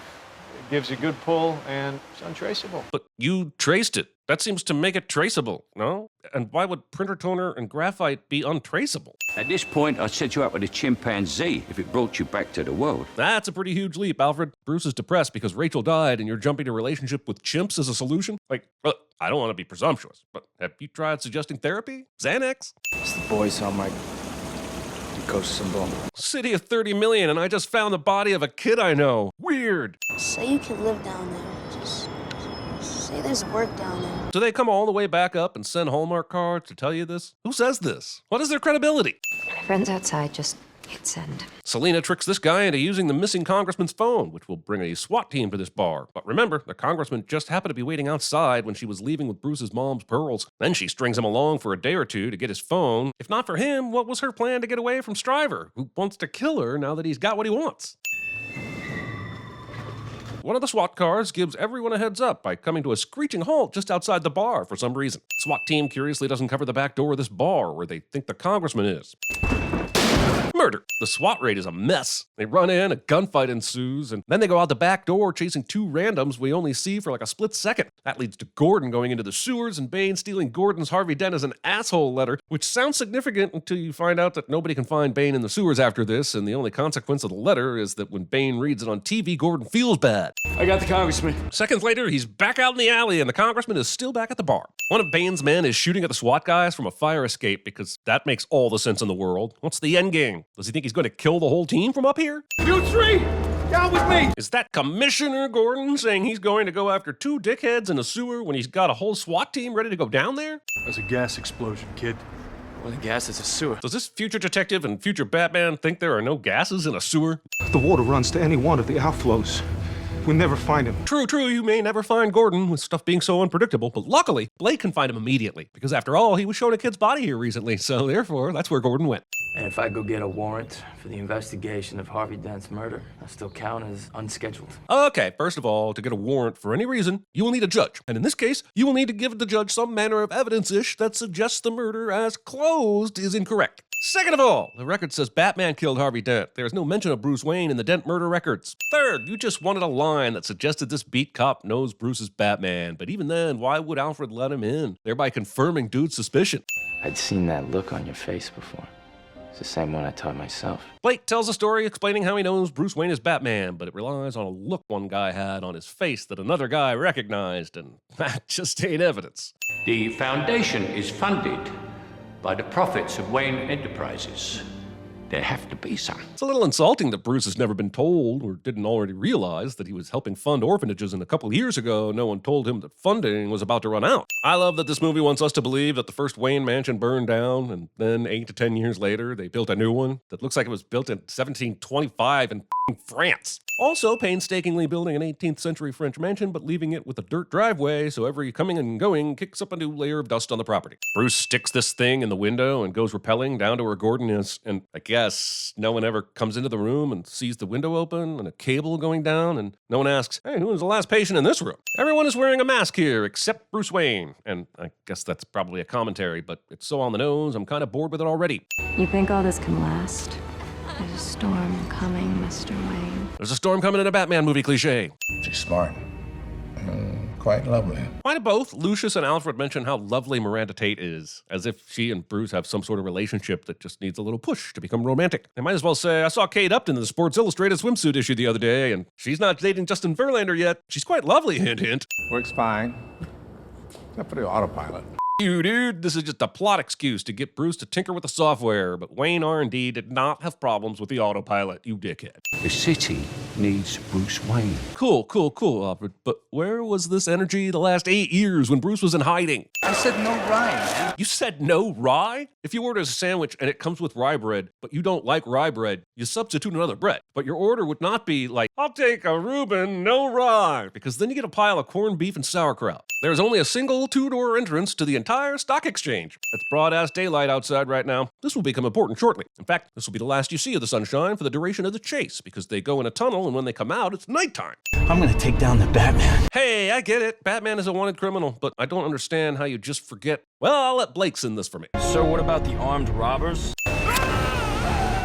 What? Who is doing this? Is this supposed to be Batman from some lofty perch that he somehow got to before this bad guy drove by? The last time we saw Batman, he was pretty far behind. In fact, we see him here driving to some unknown blurry location in the background. And somehow, that's supposed to mean he got here before the bad guy and climbed up, what, a street lamp for the hostage rescue? Now he's timing the Bat Pod to crash into this dude from his right to the left. So somewhere, Batman drove behind this dude to his left, sped past him on some other hidden road, then zigged back over to his right to somehow time this crash. And I'm still wondering how he pulled that hostage off the dude's bike while setting this up at the same time. Batman is cornered, but he looks to his right and finds a Deus Ex Machina that he can use to make a magic escape ramp. I see all these assholes chasing after Batman, and somehow there isn't anybody who can head him off. Not until he gets all the way to the alley where he stashed the bat. Why do all the cops stop at the entrance of the alley instead of pursuing him? Is it so the alley won't get lit up enough before the movie's big reveal of the bat? Oh sure, the bat is cool. I just don't know how he got this thing parked here without anyone noticing in the first place. Later he parks it on a roof with a covering over it, and that seems logical, but here it's just in the street where any hobo can pee on it. And from there, the aircraft would track directly to Dagatirise, where it landed and Batman got out and did a fight on a roof that dozens of people in the surrounding buildings filmed and photographed. Wait, no? The flying thingy just escaped all attention. This is like 1998's Godzilla, when Godzilla travels half the length of Manhattan without anyone hearing or seeing it. I want what you owe me. And you thought attacking the guy at his home with a bunch of his henchmen around was the best time to do that? This guy falls down for no reason. There are at least 8 people shooting at Catwoman and Batman from here, and they all suck. Those weren't street thugs. They were trained killers. Take a look. His speed, his ferocity, his training. Honestly, this video makes him look slow and encumbered. I'll get this to Mr. Fox, but no more. Bruce was entirely in his Batman suit, sans cowl, when they left the cave, so Alfred apparently waited while Bruce desuited, took a shower, and put on black clothing before he continued the conversation. Seems you made a series of large put options on the futures exchange. Verified by thumbprint. Why would anything that happened at the stock exchange while it was getting terrorized by Bane ever be considered legit? Even if Bruce's fingerprints were used to make the purchases. Especially if you look at the time of the purchases and can see that they were initiated at this station in the exchange. Let's show her the reactor. We're meeting her there in 35 minutes, so you better get dressed. So Lucius couldn't just call Bruce about all this and tell him there was a meeting with Miranda until now? Please keep hands and feet inside the car at all times. For Lucius, these words are supposed to convey to the other person that the floor is about to move suddenly down into a secret underground area. Looks like you need a ride, huh? Are you stalking his ass? How and why the are you here in uniform and apparently on duty? The idea was to be a symbol. Batman could be anybody. As long as they don't try to break up drug deals and parking garages at the beginning of the Dark Knight, then Batman can't be anybody. He needs to find Bane. Says you'd know how. There's no reason Batman couldn't find his way to Old Town to have conversations like this with Selina Kyle, and she should know that, so it's shocking that she doesn't catch on that Bruce is bats. Bruce says his powerful friend wants to meet tonight to find Bane. She says she'll think about it, and in a city with 30 million people, them never setting a meeting place bugs me to no end. We'll get more men. Work a grid. I want him found. It's downright unbelievable they don't have a good idea where Bane is just by tracing wherever Gordon came out of that tunnel, and the kid they found dead outside of the same tunnel. McNulty from The Wire would have had this solved by the second episode of season 2. Lose the uniform. You're working for me now. So that could also be a coincidence. You're a detective now, son. You're not allowed to believe in coincidence anymore. So you transferred him to your unit and promoted him to detective on a whim? He found one thing, and Full Metal Jacket hates him, and that's enough for you to go all in on this In a movie this long, you'd think the romance would at least be earned, but it is not. Might almost play better if there was a scene earlier where Ross is telling Joey that he hasn't had sex for 6 months. Wait, Bruce. Wait, Alfred. That was a Freudian slip. You're good at that. At what? Poking a fire? Making a fire? Doing either while one of your hands is holding the rug over your boobs so you don't test the ratings board? So before he goes to meet Catwoman at the spot they never specified, he's going to stand atop this bridge and just observe the city, because he left the mansion too early, actually, and needs to kill some time before it gets dark. I had to find a way to stop them trying to kill me. Instead of just running, you go on from here and run, so seems like you see the upside to it. Did you have to turn in Batman before you ran if you were always going to run? Mr. Wayne. The comics went to great lengths to show you that Bane was a genius, smarter even than Bruce Wayne. But the movie just gives Bane all the knowledge he needs as it goes along without explanation. Patience costs you your strength. We also don't understand how Bane got his strength. They even put the mask on him, but they never go into the story of the venom and how it impacts Bane. In this movie, Bane is just a super short guy that is stronger than everyone else because reasons. Will you stop cutting away from the fight, goddammit you? What was that flip jump thing? And how did Bane score any points with it?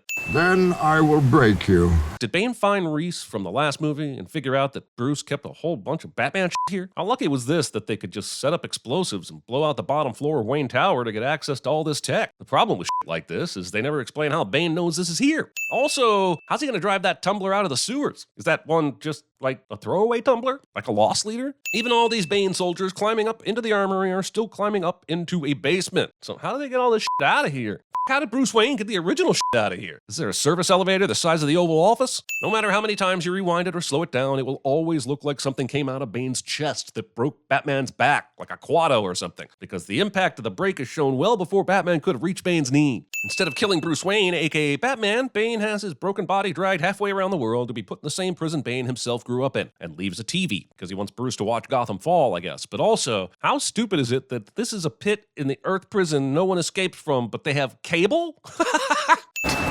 What the fuck is this supposed to prove? She didn't hurt that dude. She just did a cartwheel, and I guess he screamed on instinct. She has proven nothing here about her ability to survive a mostly male prison. Every single scene with Bruce in the old world pit prison is boring and lame and just makes this movie longer. Has anyone ever made it? Dude, you listened to Alfred's extremely long story about how Bane climbed out of this prison, right? He was wrong about who did it, but someone did it. Is there really a reason to send everyone into the goddamn subway for this? Don't you want to have some police above ground? I only need one other board member. There are 8 others waiting. Yeah, like miles away or some shit, since they're all on the top floor of Wayne Tower and this place is somewhere else completely. Why didn't you just take all the board members down here just in case? It's kind of amazing they could hire someone like Selina Kyle to lift fingerprints off Bruce Wayne's safe, but they couldn't do the same thing to get all the board members' fingerprints and just do all these biometrics without all the drama in the first place. Hey!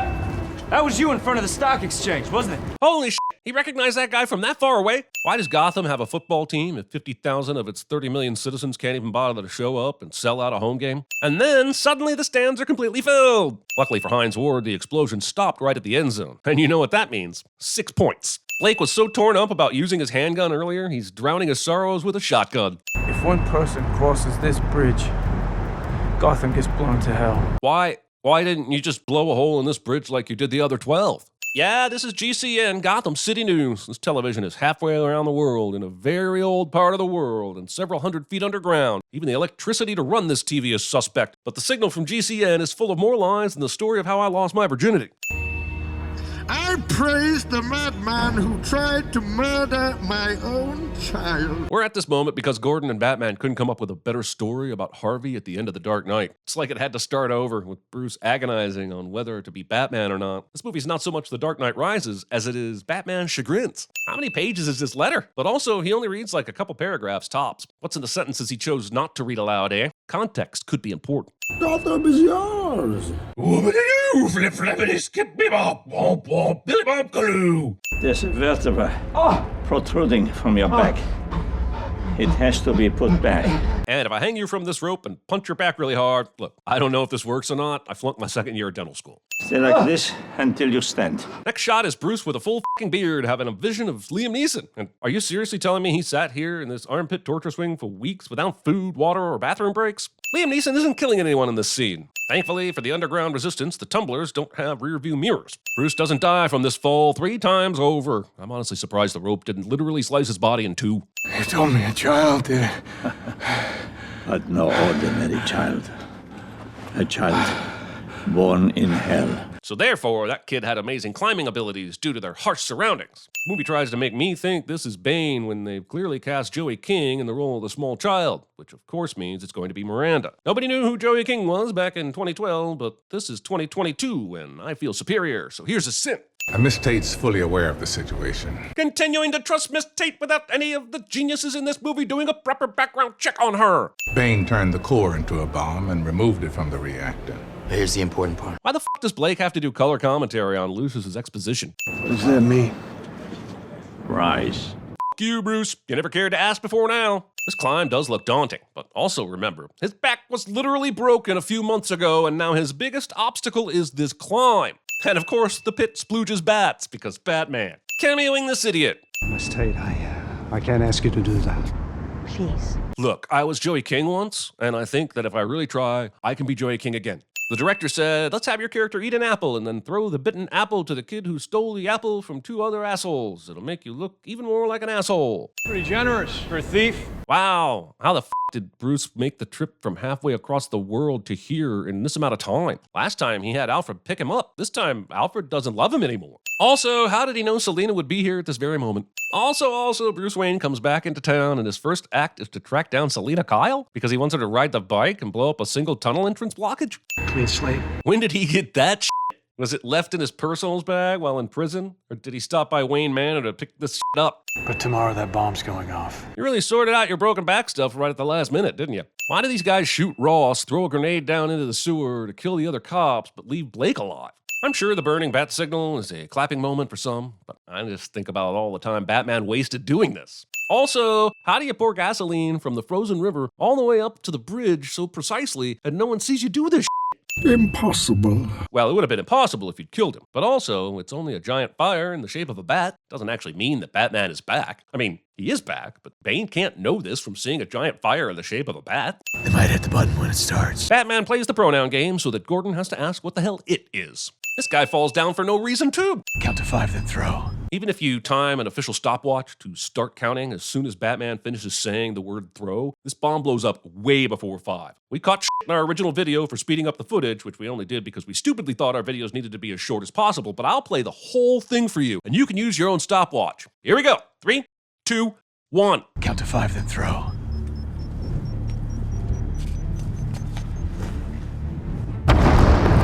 Does the bat have some sort of quiet mode? Batman flew this thing here off the roof where he parked it last. With Bane's men everywhere, how'd they miss that shit?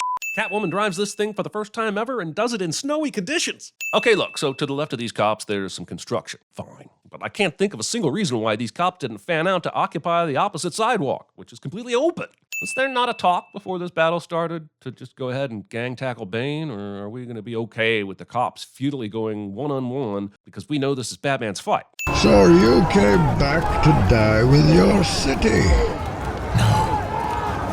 I came back to stop you. Lamest superhero dialogue ever. Also, it's super nice that this giant mob somehow contains their fistfights so as to not run into Batman and Bane while they have this talk. His intentions are good, but this scene of Blake sending a bunch of little kids to warn people about the bomb instead of putting them all on the safety bus is f***ed up. At this point, Bane's punches taking out part of the column only makes me think the column was built out of snack crackers. I never escaped. Miranda waits until Bane springs a plot twist on Batman to do anything in this scene so we can get the full story before she does any evil shit.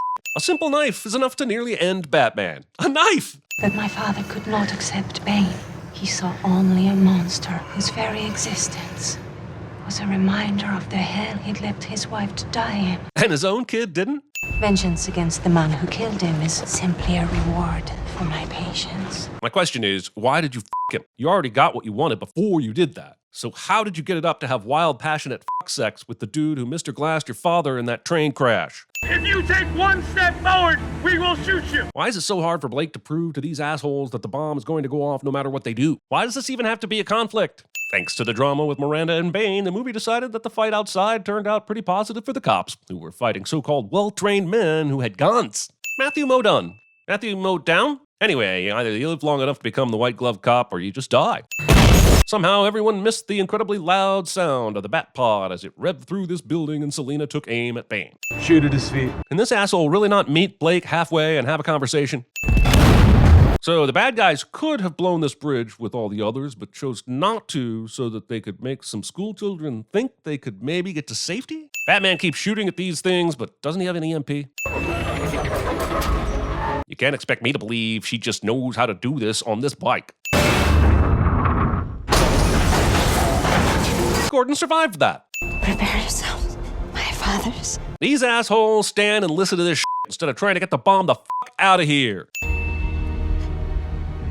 Did she die? Was that death? I've seen actors doing man loses his job that looked more realistic than this shit. She's actually dead? Like, for real? Even a man doing something as simple and reassuring as putting a coat around a young boy's shoulders. Bruce has less than 2 minutes to get this bomb out of here, and he goes this route to revealing his identity. Alfred came back for this funeral. Fuck you, Alfred. You abandoned Bruce. You don't deserve to mourn his death, you traitor. You should use your full name. I like that name.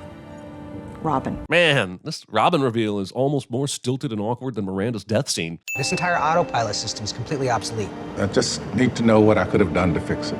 But, Mr. Fox, it's already been fixed. So Batman used the autopilot on this thing, meaning he ejected at some point before the bomb went off. But then he was in supposedly freezing waters in the Batsuit, and he'd have to swim miles to get to shore and hopefully not be seen. I'm not saying he couldn't survive this, but I'd chop a bunch of this movie's runtime for it to show me how he did it. Did Bruce leave Blake the wealth and resources to make good use of this place? He left Alfred nearly everything, and he's not too keen on people Batmaning anymore. And since Wayne Manor is being used as an orphanage now, I guess Robin's just gonna live here in the cave? All of this seems pretty inconvenient for a budding superhero. Alfred finally got his wish of seeing Bruce with a woman in a cafe? F you, Alfred. Also, he just happens to be here at the same time Alfred showed up. And nobody recognizes one of the most famous men in the world sitting in this cafe.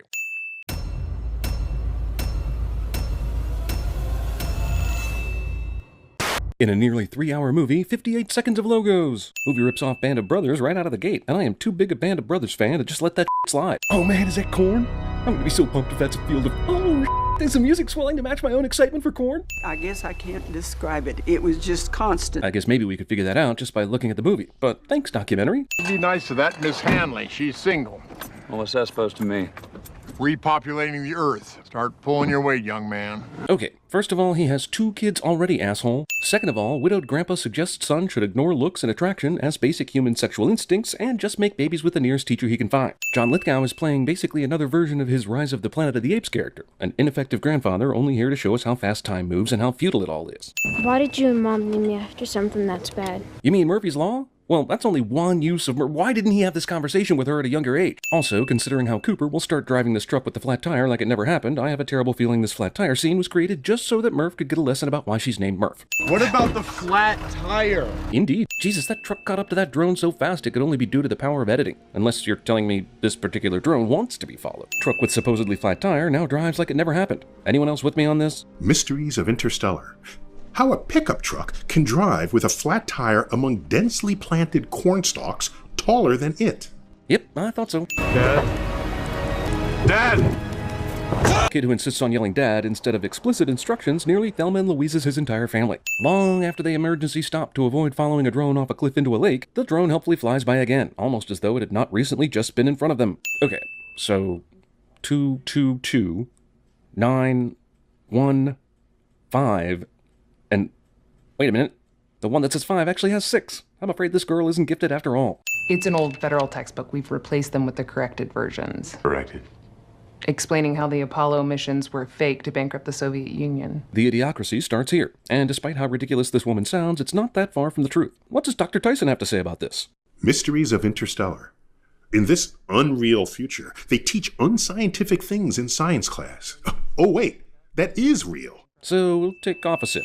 Then she'd have been the one sitting there listening to this instead of me, which would have been a good thing. Damn, is Matthew McConaughey still playing Russ Cole in this movie?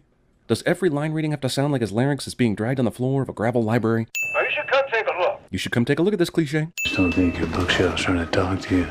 Foreshad irony. I'm pretty sure everyone involved with the operations of the New York Yankees would throw themselves off a bridge before they allowed their franchise to be a touring sports team like the Harlem Globetrotters. I also love how this society is dealing with dead crops, crashing drones, blight, and general desperation, but there's still an organized baseball league. Priorities for the win. Despite all the cracks in the barriers on all these windows, entire family feels safe enough in here to remove masks and goggles. Seems like if this kind of storm were possible, one would never leave their windows open, period. Luckily, during a period where massive dust storms are common, Murph forgot to close her window while they were out watching a baseball game and can see proof of the weird ghost anomaly. It's right about here where you start worrying this movie is science too. Murph?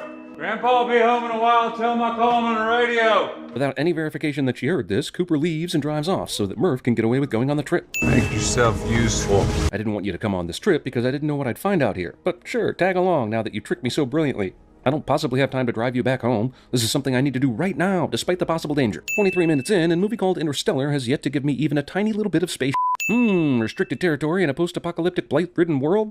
F it, I'm entitled. Futuristic security guards will be made from the obelisks of 2001. Also, no wonder we didn't see this thing in action. It would have been one of the most ridiculous things ever to see 1/6 of a Rubik's Cube tasing and threatening people. I think I'll turn you into an overqualified vacuum cleaner. No, you won't. Look, you definitely didn't hear that, because even I barely heard that.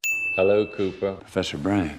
I mean, Alfred? I mean, holy This movie already showed me John Lithgow and now tosses Michael Caine at me like I'm gonna have any way to tell them apart moving forward. Professor Brain. Can I ask you why you look like Ridley Scott? From an anomaly. What sort of anomaly? Whoa, without warning, sudden Wes Bentley. In fact, this whole scene is like that. Sudden Michael Caine, sudden William Devane, and sudden Wes Bentley, who totally f***s up the rhyme scheme. We're not meant to save the world. We're meant to leave it. Mysteries of Interstellar. Can't imagine a future where escaping Earth via wormhole is a better plan than just fixing Earth.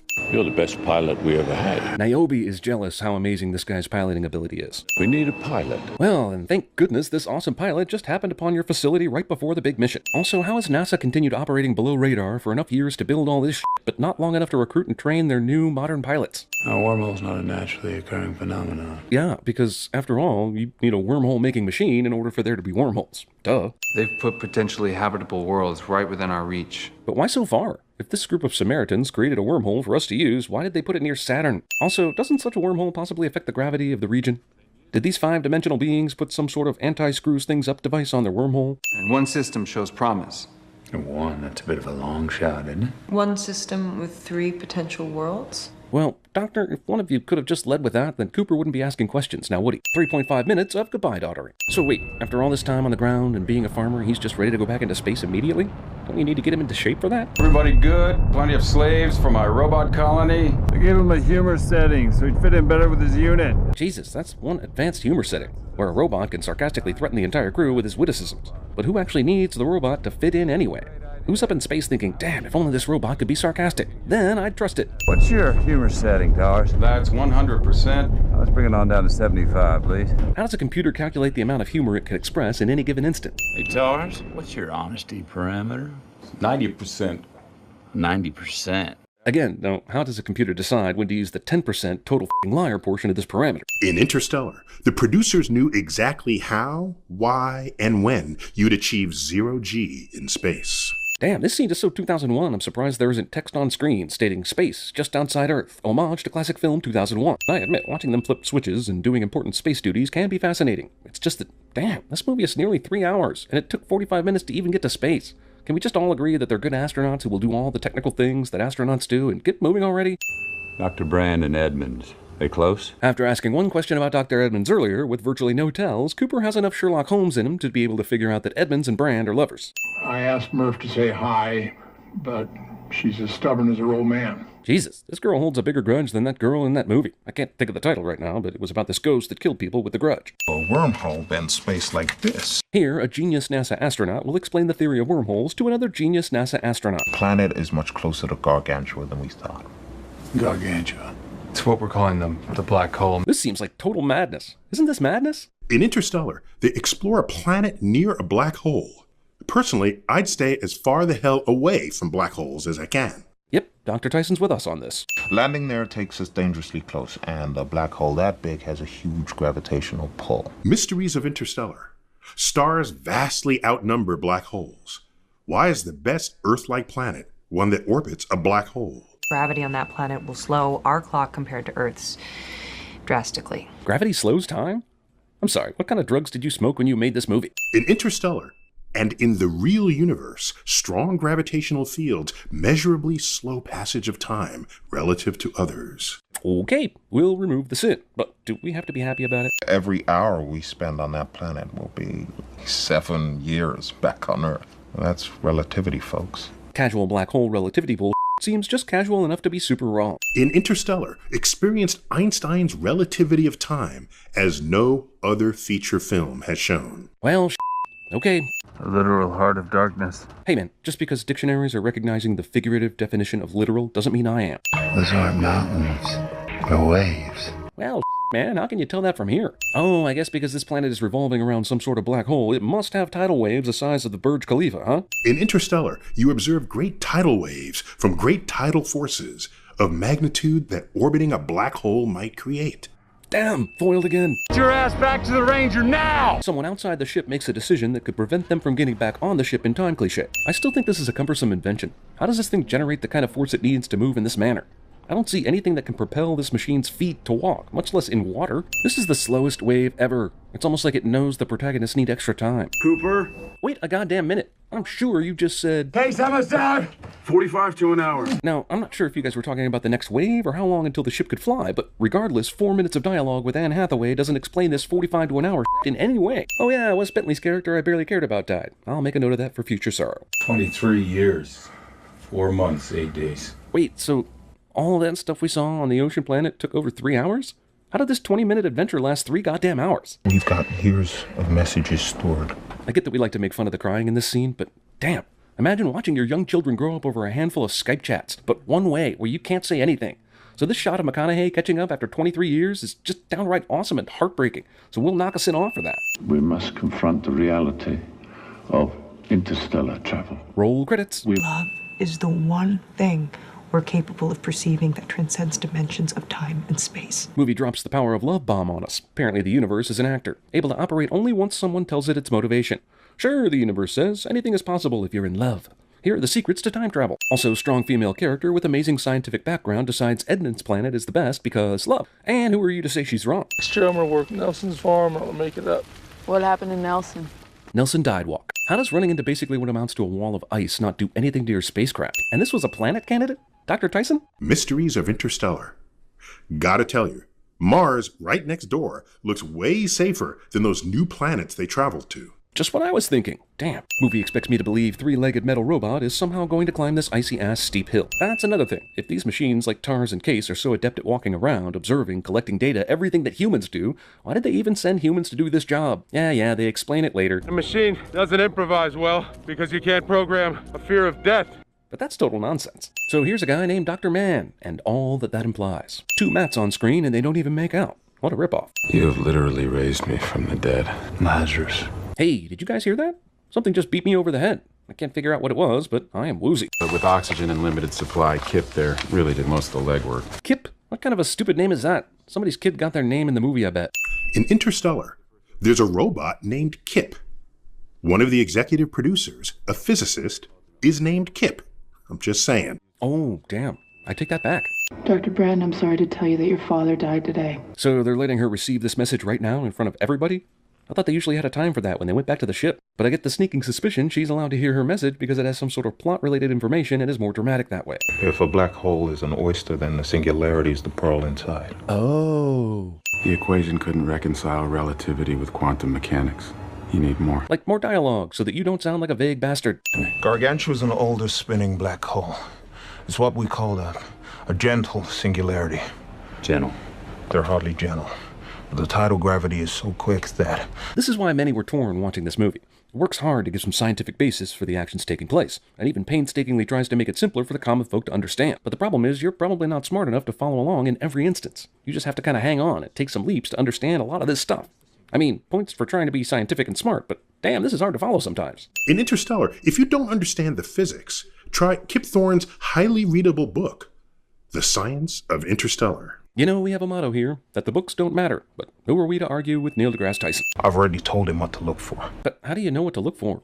By your own admission, everything beyond the horizon is a complete mystery. Could very well not even fit our own standards of measurable data, but you know what to tell a machine to look for in a black hole. You know why we couldn't just send machines on these missions, don't you, Cooper? I'm guessing someone on the set probably asked the same question. They called that person an idiot, fired him or her, and blacklisted them. But the question loomed over the set for 3 days before the writers said, "Damn it, they're right. Let's write some bullshit to explain this." That person is still blacklisted, though. Also, you can program a world-class sense of humor into these things, but not the fear of death. For some reason, the movie now decides to cut back and forth between Matt versus Matt and Casey versus Topher. I guess so the movie can have some sort of Magnolia moment where all the shit goes down in this family at once, no matter where they are in time and space. Am I sinning parallels? Yeah, I'm sinning parallels, I guess. Matt Damon turns out to be evil, and I'm okay with that. Yeah, no, I'm totally okay with that. Although, if you want your sudden obvious bad guy to be less obvious, maybe don't cast an A-lister like this. Maybe make it like Liev Schreiber or something. Casey Affleck is a dick to his sister's really smart maybe boyfriend. In Interstellar, on another planet around another star in another part of the galaxy, 2 guys get into a fistfight. Mysteries of Interstellar.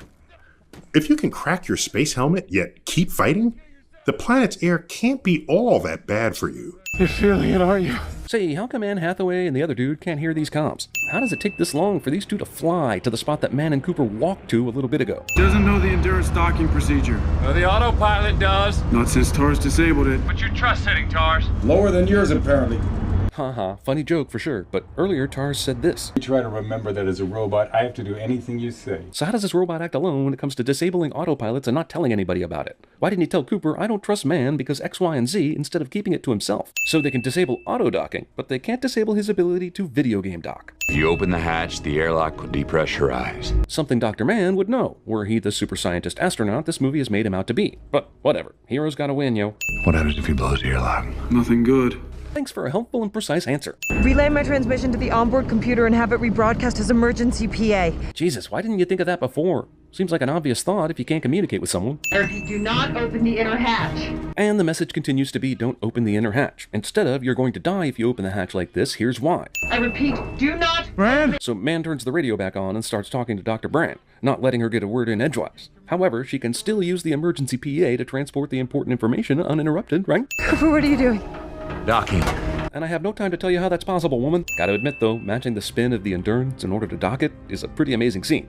Take it from here, Dr. Tyson. In Interstellar, they reprise the matched rotation docking maneuver from 2001: A Space Odyssey, but they spin 100 times faster. In Interstellar, experience Einstein's curvature of space, as no other feature film has shown. Once we've gathered enough speed around Gargantua, we use Lander 1 and Ranger 2 as rocket boosters to push us out of the black hole's gravity. Excuse me, you're gonna want to push you out of the what's what now? I didn't hear what you said, but it sounds impossible. Cooper, what are you doing? Hero sacrifices himself to save the world cliche, even if the world is only one person in his current reality. Having trouble understanding the dialogue? That's an intentional choice by the director to crank up the soundtrack and confuse you. But still, would be kind of nice to hear even 20% more dialogue than we can hear, because this is kind of like a space NASCAR funeral dirge here. Look, I realize we don't truly know what happens to a human in a spaceship that enters a black hole, but isn't it reasonable with the scientific knowledge we have today to assume that this guy is vapor? According to this movie, it's theoretically possible to fly into a black hole, eject, and then end up inside your daughter's childhood bookshelf. Now, my question is, if he can punch the books out of the bookcase, why can't he do other things? Later we see him manipulate a watch inside her room. So, Dr. Tyson? Mysteries of Interstellar. If you can poke through a tesseract and touch books, why not just write a note and pass that through? Yeah, why not? We don't have time for this, come on! Here's another point in the movie where you realize a whole bunch of fat could have been cut from the script. The rift between Murph and Tom happens pretty much out of nowhere, and then she has to burn the cornfield in order to get back into the house to study the bookcase. It's dramatic, I grant you, but pretty unnecessary. It was like the whole conflict was created just to add dramatic weight and lots of time to a movie that didn't need it. Let me leave, Murph! Cooper is apparently unaware of the events of this movie. Cooper? Come in, Cooper. Apparently, in the middle of some sort of three-dimensional representation of this five-dimensional world, Tars can still communicate via radio to Cooper from bum Egypt to somewhere Somethingsville. I don't know, but they constructed this three-dimensional space inside their five-dimensional reality to allow you to understand it. Well, that ain't working. You can say that again. In Interstellar, if you didn't understand the plot, there is no published book to help you. Still seems like a sin. That's a sin, right? To such complicated data to a child. Not just any child. In Interstellar, of the leading characters, all of whom are scientists or engineers, half are women. Just an FYI. That's why I'm here. I'm gonna find a way to tell Murph, just like I found this moment. How, Cooper? To love Tars love. Also, the physical manipulation of Tesseract strings. Let's not forget that. Okay, wait a minute. I can see how Cooper is making the second hand on this watch speak in Morse code, but how is he able to reach inside the glass of the watch? And how does he ensure the watch continues to deliver the message once he's done with it? Whoa, Cooper woke up on Elysium. Brand. Because after all, I know exactly the kind of relationship you guys had, and you should get married because you're both single and attractive. Alone in a strange galaxy. And luckily, her long-lost love is totally dead. In the future, while orbiting Saturn, spaceship security is of zero concern.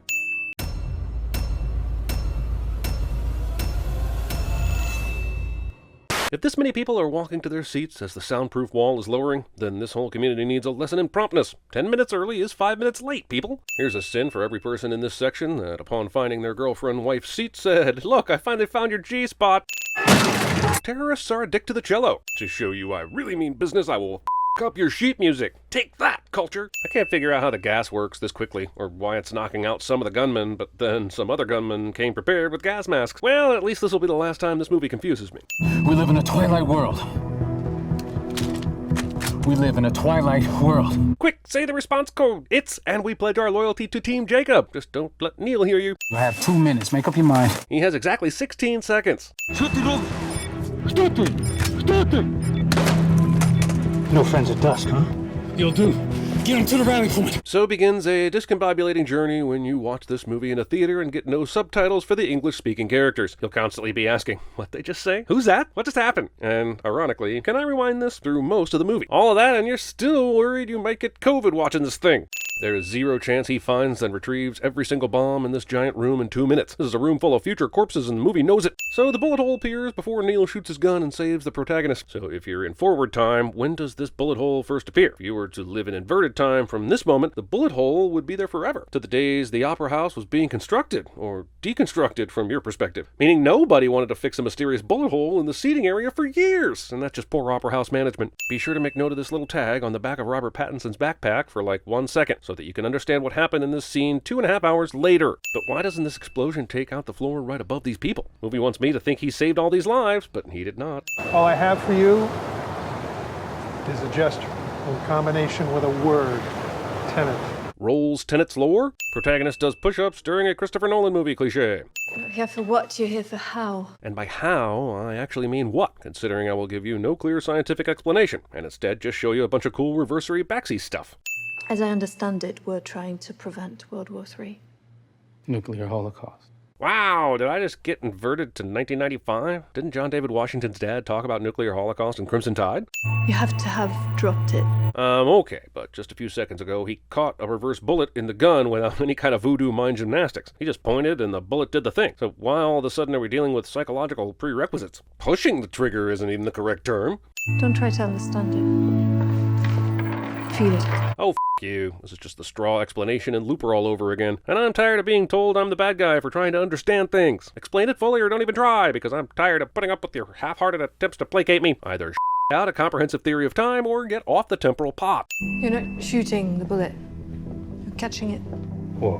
Why is this the whoa moment? He already said he understood what was going on, so catching the bullet at this point should be totally logical. An inverted bullet passing through your body would be devastating. Yeah, I mean, regular bullets pass through bodies all the time, and those don't do.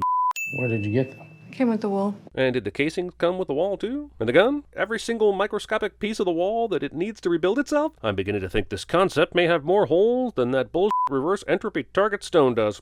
Look, I'm not saying Armageddon here. Thing I said at Hollywood 27 in July of 1998 somehow makes it into the script. Now that we know what to look for, we're finding more and more inverted material. And what exactly do you look for? Do you run around the world seeing if you can Yoda objects into your hands? So what happens if he opens his hand now? If that piece is moving backwards in time, would it fall? How does gravity still gravity in reverse entropy? This is about the clearest example of a this works in the history of things working. There's no one at the other end. No one is going to help you anyway. But it does set off an alarm that calls the cops, who wait long enough for the protagonist to have this casual sit-down conversation with Priya. Started to doubt you. Hope you don't mind. Nolan forces Nigel Powers here into his movies so much, it's like he's addicted to a drug. I even heard him refer to him once as Michael Caine, but I might have misunderstood. I'm all about some Michael Caine's position, but even this gets confusing when you listen to it. He tells the protagonist about the town in which Sater grew up in the 70s. Then he tells him that they detected a detonation in that very same area 2 weeks ago on the same day as the opera siege. After that, he says, Sater emerged from this blank spot on the map with ambition and enough money to buy his way into the British establishment. Through his wife. So now it sounds like Sater emerged from his hometown 2 weeks ago with all this money, but he means decades earlier. Then we hear about how he gets into the British establishment using this money, but then it's implied he needed his British wife to do that. And can we just get to the unwrecking car already? Also, I'm not sure how a movie with back-to-back scenes of nothing but exposition can still be this convoluted and confusing, but I'm sure it's a sin. But in this world where someone is claiming to be a billionaire, Brooks Brothers won't cut it. Bro shaming. I am not sure how a movie with back-to-back scenes of nothing but exposition can still be this convoluted and confusing, but I'm sure it's a sin. Also, this is the second fancy expositional meal the protagonist has been to, and we never once see him take a bite. I'm not asking him to go full pit or anything, but at least nibble a biscuit, you sadist. Catherine tells the protagonist that Arepo doesn't walk or talk anymore, and oh my god, how did the protagonist intel whiff on the fact that this guy couldn't walk or talk anymore? Also, Arepo? Come on. Yeah, it's opera backwards, and it's all part of the Sater Square, which contains the word Tenet, but who gives a I guess it's kind of neat. Does the minor character Arepo have anything to do with the opera except being neat? Cheese grater assault. The music drowns this guy out, and the subtitle says, imperceptible, because the movie is doing this on purpose for effect, but that subtitle could basically be used for 35% of the dialogue in this movie, even the stuff that isn't purposely drowned out. This f***ing guy punches numbers on the keypad in plain view of everyone. Lucky for the tenant plan. You got something. Not gonna like it. You want to crash a plane? Did he wait all the way until they were walking around town to bring that up? I guess I can understand him not wanting to say, I want to crash a plane, while they were on that shuttle bus. But they're walking around in public saying this shit, so there's not much of a difference. We can't play it to prove it, but the score here is so opening scene of Dark Knight that I was positive James Newton Howard was the composer. But no, it's the new star on the block, Ludwig Göransson. He's great, but damn, this almost sounds like Nolan put on a filler track from Dark Knight that never got replaced. That's some piss-poor chloroforming right there. It barely even restrains him and doesn't even fully cover the guy's mouth. Plus, it takes at least 5 minutes of inhaling it to even do anything. People are simply not this easy to chloroform. So I've heard. And this is why pallets of gold are never, under any circumstances, transported loose like this. This is my favorite stunt extra ever. He's selling that double take and jump so hard you may actually think he's in a parody, which, now that I mention it... Need a hand? Actually, yes. What the f*** did he do? He just hit one button. What the f***ing f***? Yes, this fight is badass, but this moment right here highlights the main problem anytime something or someone forward interacts with something or someone backwards. You see how Mr. Forward jumps backwards and then mysteriously backs up in the middle of the fight as Mr. Backwards crawls towards him. There's no reason for him to do this if he truly has free will here, and yet he does. Because of this development, I'm now fairly convinced that all of this story is actually fiction. This feels very Ex Machina-ish, with the nearly exploding plane engine sucking the reverse protagonist out of the vault, just in time to prevent the forward protagonist from finding out that it's actually future him behind the mask, or just straight up shooting his future self. And yes, when he's in reverse time, the backwards plane engine explosion is what blows him into the vault in the first place. I just choose to believe it's an out for the filmmakers, which is what it is. What happened to the other guy? Took care of him. Well, no reason to ask any questions beyond that. I am not curious. This article headline is about heavier motorcycle helmets, but after the first sentence, the text appears to be about the worship of elements and fire deities, which, you'll have to admit, is only tangentially related. I ask again, who is he? Movie takes almost an hour to properly brawn. You so? The protagonist tells Sator he knows where the final piece of the algorithm is, and instead of just waiting until after dinner or finding some private place to talk for a second, he decides to wait another 12 hours so the protagonist can tell him during a sailboat race. And so we get to the whole reason for this sailing scene. Catherine pushes Sator off the boat, and the protagonist saves him and scores friendship points. It's completely unplanned, but necessary to get Sator to partner up with the protagonist, and it's some bull.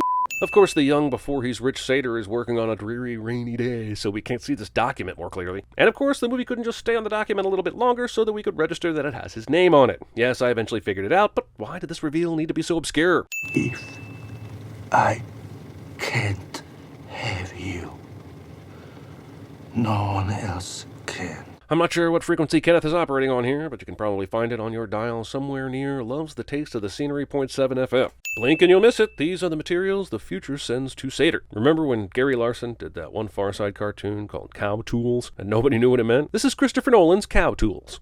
Dead drops. He buries his time capsule, transmits the location, then digs it up to collect the inverted materials they sent. I understand time to be a loop in Tenet. Sator sends his coordinates to the future, and then the future sends their materials back through the reverse time portal. But this movie would be so much better if it explained the exact nature of the process, somewhere quiet, with no loud-ass score blaring over it. If Doc Brown came in here with a chalkboard and showed the process, I'd send the shit out of that. But at least I'd know the nature of how Sator's relationship with the future works. Not wearing a tie clip, or at least tucking your dangler. Here's a fast car that doesn't look fast.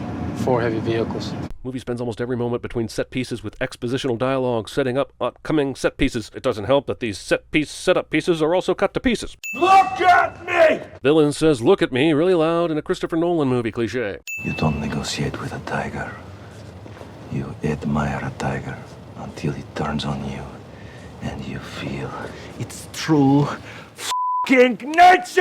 I still think it's up that they don't have to pay the Tiger King any royalties because they changed his story just enough to avoid the lawsuits. This car's side mirror is busted because an inverted vehicle will run into it later and make it whole again, but the car itself isn't inverted, so where did the damage come from? Does this mean if you got in a fight with an inverted person and they knocked out one of your teeth, that you would not have teeth until they punched them into your head? I know the movie nods at this with a reverse wound later, but any impact that doesn't self-heal completely breaks reality. Watch everything. Give me all the details. Yeah, give him the details! He wouldn't want him to be confused while watching the plot unfold. I think it's beyond hilarious that the Ukrainians entrusted to guard the material think everything is okay as long as the transport doesn't deviate from its set course. Awfully convenient for people asking, why don't the cops and/or army come in to stop this? These pieces of the algorithm are the most MacGuffin-y thing to ever MacGuffin in the history of MacGuffinville.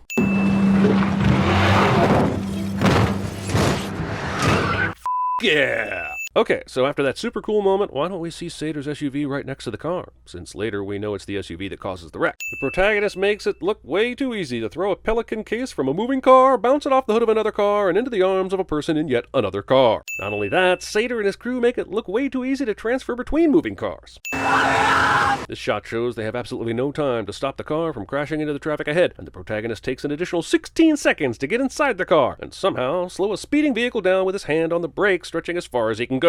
The subtitle here simply says, Protagonist Grunting, and I think Christopher Nolan has found the title of his eventual autobiography. It's befuddling, yet maybe wonderful. Catherine, who is not inverted, is being led by Sator, who is inverted. Kat's experiencing some weird inverted all around her, and she's moving forward through time. She was taken from the warehouse, thrown into an SUV, and driven back to the warehouse, all by people looking like they're being rewound by Adam Sandler and Click. Then Sator goes into the past and encounters past Kat, who is still not inverted, but if you don't realize she never gets inverted until after the cavalry arrives, your brain will be actual mashed potatoes trying to figure it out. In the end, I'm gonna give mad respect. I'm impressed this asshole kept up with so many moving parts. They're running a temporal pincer movement. Oh. Let's go. I actually love that they don't try to over-explain the magic turnstiles. I do, but shouldn't there be at least a little weirdness as whatever magic happens in this turnstile happens? They've mentioned the oxygen isn't breathable if it's reversed, so does this mean every single object, including the oxygen, changes instantaneously? I mean, I can't even promise that being in inverted time won't affect this video itself, so certainly someone in there would notice something strange happening in their neighborhood.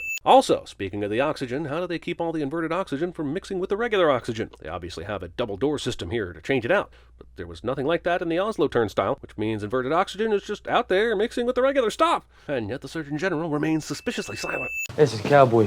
Agree, extremely important person who we've just met 90 minutes into the movie. 100% agree, but no one's got a Nolan, I guess. Well, I'm going, so any tips will be welcome.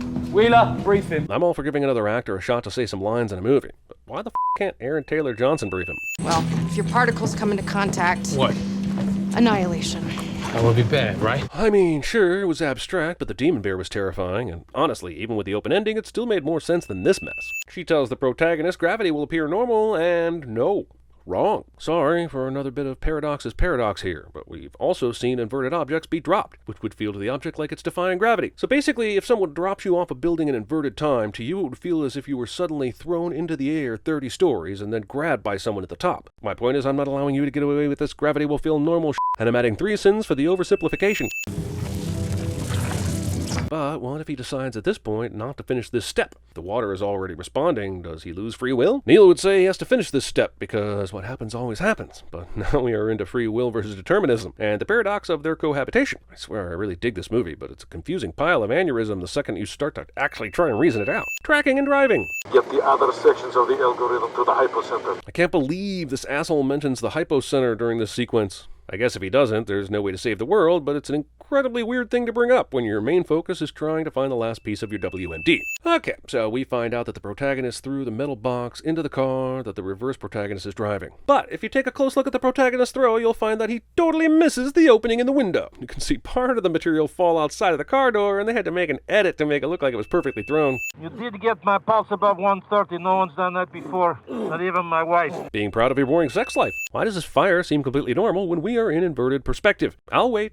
Just kidding, I have to move on. There's still an hour of this nonsense left. Also, why does the fire even happen in reverse time if the conditions are such that it chills instead of heats? Seems like the inverse air would have a say on whether the fire could even start in the first place. The protagonist asks Neil if they're here now, does that mean they've succeeded? And all I've got to say is, yep, end of movie, no more tension. Also, we should probably talk about spending long periods of time inverted because, and you may be shocked to hear this, I have questions. Let's talk about eating. If you have inverted food, you should be fine, but that's a lot of food to invert in store. And what happens to your which I'm assuming is now also inverted? How would you even flush it? You have to store it and then uninvert it to dispose of it later? Look, either Nolan shows me a giant barrel of crap soon, or I'm calling shenanigans. I've literally studied this fight forwards and backwards, and while it's obvious they shot and compiled both fights individually, for the most part it works. It's mind-blowing stuff, and well worth another sin off. Go! In a movie this perplexing, I really could have done without this edit. I'm already having a hard time figuring out who's going forwards, who's going backwards, who went back in time, but now are moving forwards. Things that are happening concurrently, but in different directions. People who are moving forward, but find themselves on the inverted side of the turnstile. And the very nature of time and space equals MC squared, the Charlie Day, Zach Galifianakis, and Lady with all the equations showing up on the screen meme converging. I know Neil is supposedly standing in a place where no one could see him, but to see the protagonist and himself, he'd have to be a little bit visible, which he was not when this happened earlier. You're familiar with the Manhattan Project? Man, this movie really is explodey, explainy, explainy, fighty, explainy, explainy, drivey, explainy, reverse drivey, explainy, explainy, reverse fighty, explainy, explainy, reverse explodey, isn't it? And as cool as that structural palindrome is, there's a bit too much explainy to create enough excitey. But unlike Oppenheimer, she rebels, splitting the algorithm into 9 sections and hiding them the best place she can think of. Why couldn't they just be destroyed? Every evil in movie universes seems to get buried, with no imagination whatsoever that they could be discovered. You want Sator to get the last section. That is the only way he'll bring together the other 8. But he can't do anything if he doesn't have the last section. Who cares if he has the other 8? This is so frustrating. You told me about a holiday where you let him feel loved. Vietnam. You mean the trip where he tells you that he knows the Goya was a fake and he's going to control everything about how you interact with your son? That's the holiday he wants to revisit? I went ashore with Max and he flew off, but I don't know what day it was. It's the 14th, 10 days ago. He was in Ukraine. This takes place on the same day a detonation is detected in a city in northern Siberia where Sator once lived, in a city he controls. Either he knows that he's eventually going to be responsible for that detonation and failed to end the world, or he just flat out wasn't curious about a military op happening in one of his places of interest. I love how we went from, wait, we've got an inverter too, to, there are 3 giant built-in inverters on our ship, in the course of 3 minutes movie time with no explanation. Also, why would you use 3 single-use inverters in assembly line style, instead of the turnstiles, which can convert a dozen at a time? This is setting up some sort of amusement park line queue experience, isn't it? We're red team moving forward. In order to distinguish the teams, you'll wear these. As if all these humans will actually be able to comprehend what's about to happen. I don't care how much you train. You put this amount of human into this complex of a situation, it will be foobar in a matter of seconds. This is an episode of Keystone Time Comps just waiting to happen. You understand? I do not. Do you want to have any idea who they're shooting at or what they're shooting? I guess when you have a concept as cool as this, you don't have to give faces to the people defending this town. But once again, protagonists shoot vaguely at people off screen, and I swear to God we never see the people shooting back. Oh, those are humans, maybe. This final pincer movement operation is as euphoric as it is insane. It's like my first orgasm. I've never experienced anything like it before, and I'm not sure exactly what's happening, but boy, am I having fun. What? I'm not even sure if that's a sin or a removal, and by this point, you aren't either. 3, 2, 1, fire! Huh? Oh? What? That said, I'd love to know what the objectives are for these teams in this mission. Is it strictly clearing the area so that the Splinter team can go down and get the algorithm? I guess it is, but I have no idea why certain buildings just get blowed up during it. Again, we never really see any antagonists, and we don't see the antagonist's abilities, regular or inverse, just a bunch of seemingly meaningless destruction. The way the world ends. Not with a bang, but a whimper. Stealing quotes from Southland Tales, or T.S. Eliot. I don't know which came first, just ding it. Not clear. I repeat, not clear. Copy that. I repeat, not clear. So, radios that have a range from northern Siberia all the way to Vietnam while running underground at a nuclear test site? I know we're in a sci-fi movie with time travel, but this is even harder to believe. So Neil sees this charge being set and decides to immediately divert to try and chase them down and warn them. But why? Isn't the whole point of the pincer that the blue team is gathering this info for the red team's briefing? Why wouldn't he just find a way to transfer that info to Ives with all the other info that they're gathering? Somewhere, sometime, a man in a crystalline tower throws a switch. Long-distance monologuing. How could they want to kill us? Because their oceans rose and their rivers ran dry. Let me get this straight. They have the technology in the future to figure out time travel, but they didn't have any clue how to reverse climate change? And I'm sorry, this irreversible damage occurs centuries later? Seems a little optimistic. Also, this is the type of world that really could have used a Matthew McConaughey to Morse code a solution to Earth's problems to his daughter through a bookcase. My greatest sin was to bring a son into a world I knew was ending. Bringing a son into a world you know is ending. Alright, so Inverted Neil came down here and saved the protagonist's life. But what's breaking my brain is how long he's been lying there. If he died inverted, then his decomposition would happen into the past, meaning many years ago he was a skeleton in this very spot that has continued to recompose slowly over time. And where was that skeleton before this building was constructed? And since skeletons don't decompose, how long ago did this skeleton appear and why? I'm sure there's some sort of explanation for how Neil got down here when there's a cave-in waiting for him at the entrance of this tunnel, but I'm not having it. Remember, the cave-in happens when the protagonist and Ives trip over the wire, setting off an explosion. For inverted Neil to get inside, he would have had to wait for them to untrip over the wire for the tunnel to be clear again. But the protagonist and Ives would no longer be in the hypocenter. They'd be back outside the tunnel. Sater survives this. Just long enough so that his dead man switch doesn't end the world. Actually, that shit's never explained. I guess they just got lucky. Sweet. I couldn't do it. I couldn't let him die thinking you'd run. I knew you'd find a way. Knew you'd find a way. What was it about if he dies, the world ends that you didn't understand? It's not like there's some sort of amazing quick thinking you could do once the kill switch is flipped. Okay, what in the f***ing how'd they find Sater's body and tie him to the boat so fast? We hide it. We end our lives. From my parallax view, you guys are making the same mistake that the scientist made. Cannon Place, 3 o'clock. Probably nothing. Posterity. Cannon Place, 3 o'clock. Probably nothing. So, wait, she what? Saw a car and decided to make that posterity call because she was kind of maybe suspicious? Jesus, that's lucky. So my guess is that originally this little boy was supposed to be Neil, and the final shot would be a little orange string with a washer popping out of the back of his backpack. But even Nolan knew he couldn't make that make any sense. So here's a sin for Nolan's lack of omnipotence. We were counting on you, Christopher. We were all counting on you.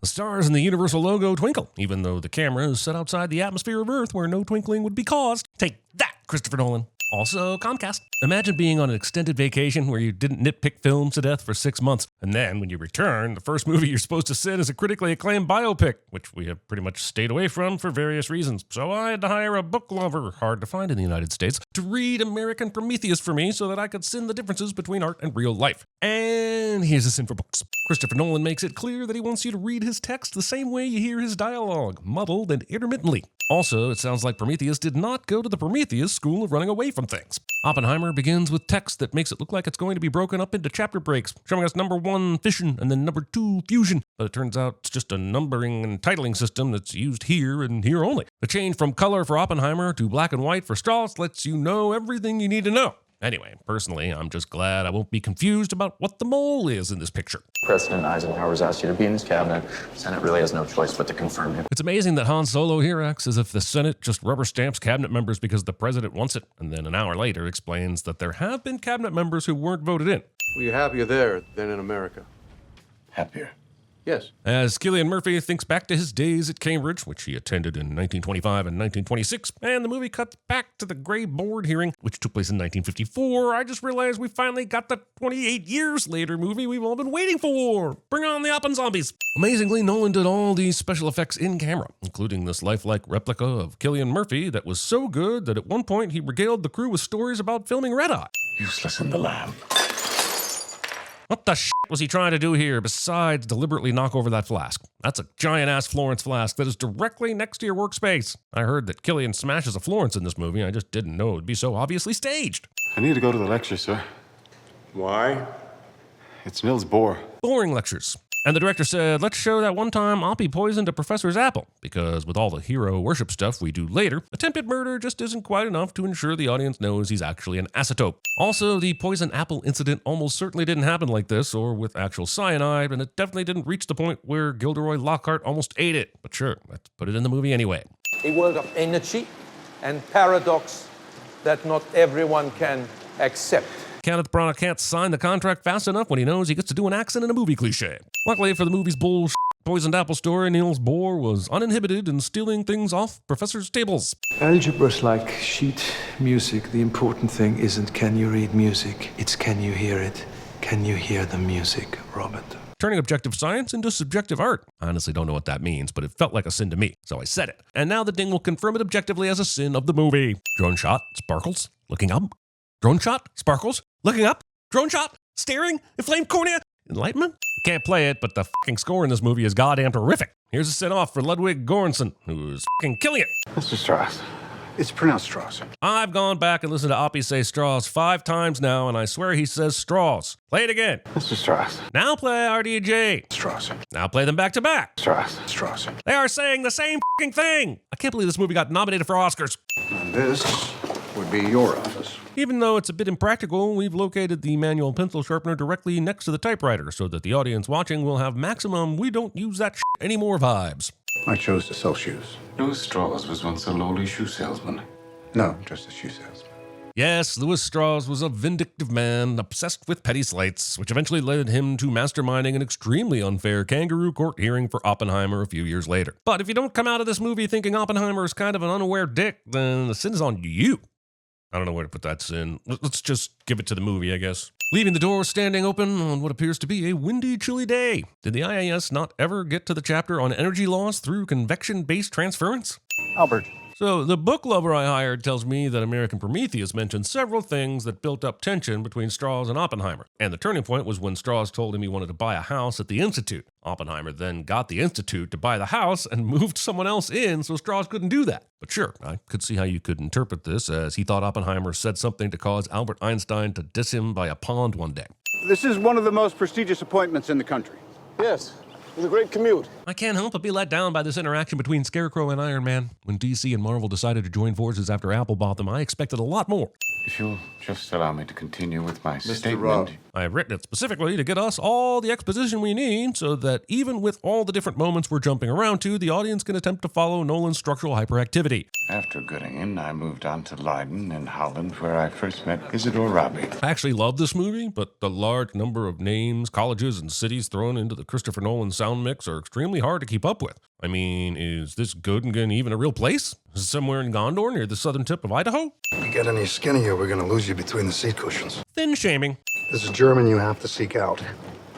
Heisenberg. It's almost like Oppenheimer's life was like an RPG. Go to this college, learn under this dude, then meet this guy in another city. He'll tell you about some other guy you need to see. This nets you 1,367 experience points. You can now level up your intelligence. It's a fine way to build your character so you can create a weapon of mass destruction that will cause intense amounts of death, pain, and suffering. Heisenberg isn't yelling at students to say his name in this scene. Look, I'm on board for a raucous teaching montage as much as the next guy, but what kind of time is passing here? Is it a semester later? A year? 5 years? Why can't Nolan be concerned with the passage of time for once? What happens to stars when they die? Do stars die? I don't know, but this seems like a good time to talk about black holes at this party in a movie that's 3 hours. Robert here says he's not a communist.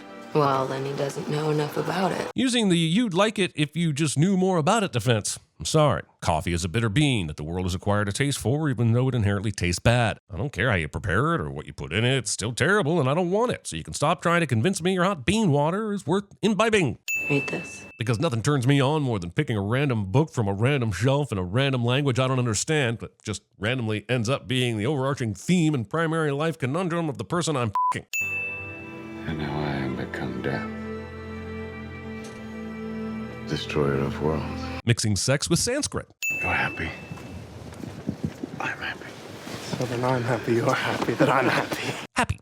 Tomorrow we'll climb it. What's it called? Los Alamos. Movie ominously hits that name so hard that I swear it wants to change its title to Los Alamos just so we can roll some credits. Organized labor on campuses. Yes? Coming through!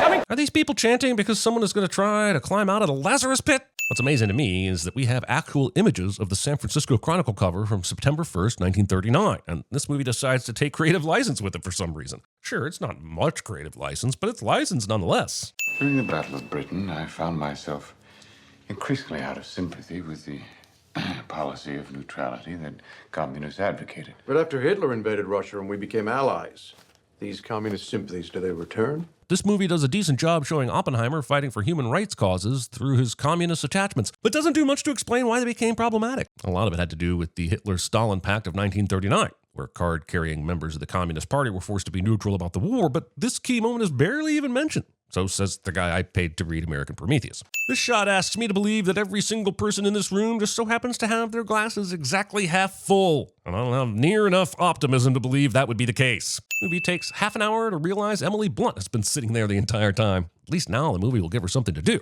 and not just treat her as an emotional transference accessory for the next 150 minutes. Yes, you did. Because you know it won't make a bit of difference. Why did you marry him? Seamlessly carrying on a conversation that started halfway across the country weeks ago and not on horseback. The FBI, why not go to the AEC direct? Sure, I'm glad this Senate aide is here questioning an authority figure on all this info we need, as Senate aides are known to do. But, Dr. Oppenheimer, we've already heard from Admiral Strauss that these isotopes could be useful to our enemies in the production of atomic weapons. Congressman, you could use a shovel in making atomic weapons. Why does the crowd laugh before Oppenheimer provides the full punchline? At the point he says shovel, they're already laughing, like they know what the Oppenheimer is about to say. Kitty? Kitty? That's a baby, Robert. Delivering babies to people who didn't birth them. This is a nice little scene here by the fireplace, but this moment occurred in the summer of 1941 in Pasadena. I'm wondering what kind of asshole you have to be to warm yourself by the fire during a Southern California summer. We shouldn't be doing anything. You should. Lawrence won't get this done. Or Tolman or Robbie, you will. A fairly decent flaw of this movie is that it doesn't really explain why Oppenheimer was the man to lead the Manhattan Project. Oh, sure, the movie shows us how quickly he understands things and how he dreams in physics, but we don't ever get a sense of why he was the person to lead this. He understood physics at a very high level, but he didn't do much in the way of original thinking. But what he could do was hear multiple perspectives and combine them in a way that made sense when others couldn't. And not one asshole in this movie makes that clear. My favorite response. Oppenheimer couldn't run a hamburger stand. I would award Matt Damon the Matt Damon Award for making an impact on a movie and a cameo appearance for this movie, but by the end, he'll have stiff competition from a dozen or so high-quality candidates. So here's a sin for underusing so much talent in general instead. One point in space and time, and it comes together here. A secret laboratory. In the middle of nowhere, secure, self-sufficient. Equipment, housing, the works. Seamlessly carrying on a conversation that started halfway across the country weeks ago and not on a train, with Valerian present. Also, there are more train conversations in this movie than in Murder on the Orient Express. I don't wish the culmination of 3 centuries of physics to be a weapon of mass destruction. This complicated conversation centers the movie so cleanly, and David Krumholtz is so good in this role that the movie explodes outward from this point with a chain reaction, force that's hard to deny. I could sin that it took us this long to get here, but this moment is way too good to not throw the ding reaction in reverse for a sec. Groves is insisting we join. Tell Groves to go shit in his hat. Well, now that is quite the rebuttal. Eltonton. The chemist from Shell? The union guy? The way this movie quick cuts to characters as they are mentioned is Nolan's implicit apology that he's given us too many names and faces to remember. And I, for one, do not forgive him. No presidential cabinet nominee has failed to be confirmed since 1925. Acting like this statistic means something. I fought Oppenheimer in the U.S. one. Failed Barbie taglines. All it needs is a saloon. Sounds like Kitty is making a joke about how the town looks like the Wild West, but considering the movie's focus on her drinking, I'm going to chalk this up as an actual request. Using U-235, the bomb will need a... gadget will need... Right, because it's a gadget, not a bomb, for reasons the movie never tells us. At least justify your reasons if you're going to wield this weapon of semantic deconstruction. Catch me up. What do we know? Well, for one thing, we know that the only reason someone hasn't already moved this clearly obtrusive centerpiece is because the movie wants its big chronicle reveal here in a bit. There's no proof there was a spy at Los Alamos. Robert. We all love small-minded thinkers, don't we? The Soviets have a bomb, ergo there was a spy at Los Alamos. American exceptionalism says, well, the Soviets couldn't figure out an atomic bomb by themselves. Honestly, this is more of a sin about real life than the movie, but I gotta put this sin somewhere. They put it under the football stadium? The field's not in use anymore. Just as well. We're thinking about selling it to the Gotham Rogues. We can't imagine any issues down the road. This underground bunker is so much like the one in The Dark Knight that I'm expecting Bruce Wayne to show up with Alfred testing ballistics. I'd remove all the sins if that happened, even if it took me out of the movie for the rest of the runtime. Although seeing Surprise Mr. Robot make an almost cameo doesn't help much. You know, General, not everyone has levers to pull like mine. Bragging about how pullable your lever is. You're neither humble nor just a soldier. You studied engineering at MIT. Guilty as charged. This movie has a lot of explaining to do when it comes to a time-traveling Will Hunting transported into 1943 to fight the Nazis. You hear that, movie? I got your number. How about them poisoned apples? Under current AEC guidelines, would you clear Dr. Oppenheimer today? While you contemplate this question, let's cut to a flashback of Oppenheimer smoking a pipe. There's no need to answer this right away. In fact, it'll be over an hour before this question gets answered. My God, what a trick. Thing I say every time I watch anything Star Trek somehow makes it into this movie. This is like the physics version of the scene in every Western where they walk down a brothel hallway and all sorts of debauchery is happening in every room where they look. And honestly, the physics version just isn't my preferred version. We are at war, Doctor. Don't be an asshole, Nichols. Long-awaited showdown between Green Goblin and Scarecrow really fizzles before it even begins. When DC Marv Apple went under the Amazon roof, things really took a downturn. F-A-C-T. Find out what it means to me. Doctor, did you think social contacts between a person engaged on secret war work and communists was dangerous? Holy shit. The movie cut from Roger Robb asking General Groves a question to a 3-minute flashback that provides much needed context, and now cuts back to a different part of the hearing where Robb is asking Oppenheimer a question where that then goes on another flashback. Now look, I know this is a method that keeps the story moving and makes it a much better film, but can I not complain about this perceived whiplash? Can't I complain about something for once? Sitting on hotel chairs, bare-assed post-coitus. Spent the night together, didn't you? I get what we're going for here. Oppenheimer has to share intimate details about an affair he had directly in front of his wife. Everyone naturally allows their mind to wander during this embarrassing testimony about all the hot sex and nudity, but guess what, movie? I can now not think of anything else for the rest of this motion picture. Also, while I'm sure you'd love for me to dissect the visuals here, complete with arrows, there's clearly no penetration, which really disappointed me when I watched this in IMAX. Also, cuckwin, cowgirling, concurrent to crowded conference room, communist inquiry. Gene, you asked me to come, and I'm glad I did. Writing this line of dialogue while providing these visuals and expecting me not to giggle. This fumbled purse snatch exists only so we can be reminded that Kitty has an alcohol problem, since we really haven't heard from her in a while, and it's apparently her defining character trait. I wanted to give you a heads up on a man named Eltonton. You might want to give me another reminder of this dude, like the last time you brought him up, because my brain has been taking in so much information at this point that the viewer me is having a hard time remembering who you're talking about. Sinner me knows who we're talking about because I've now watched the movie 4 times, but Sinner me fights for the viewer me that does not know who the we're talking about. Casey Affleck now shows up for 5 minutes, and Nolan is hoarding Oscar winners in this movie like he's built an Invincible Academy Award branded Magic the Gathering deck. I told him a cock and bull story. Oh, so you told him the story of Tristram Shandy based on the 1759 novel written by Lawrence Stern? What did they think of Steve Coogan? So Eltonton made his approach through a member of the faculty here at Berkeley. I'd like to offer a reminder that this scene an hour ago is the only time we've seen this Eltonton guy in the whole movie. Instead of us going on certain steps, which may come to your attention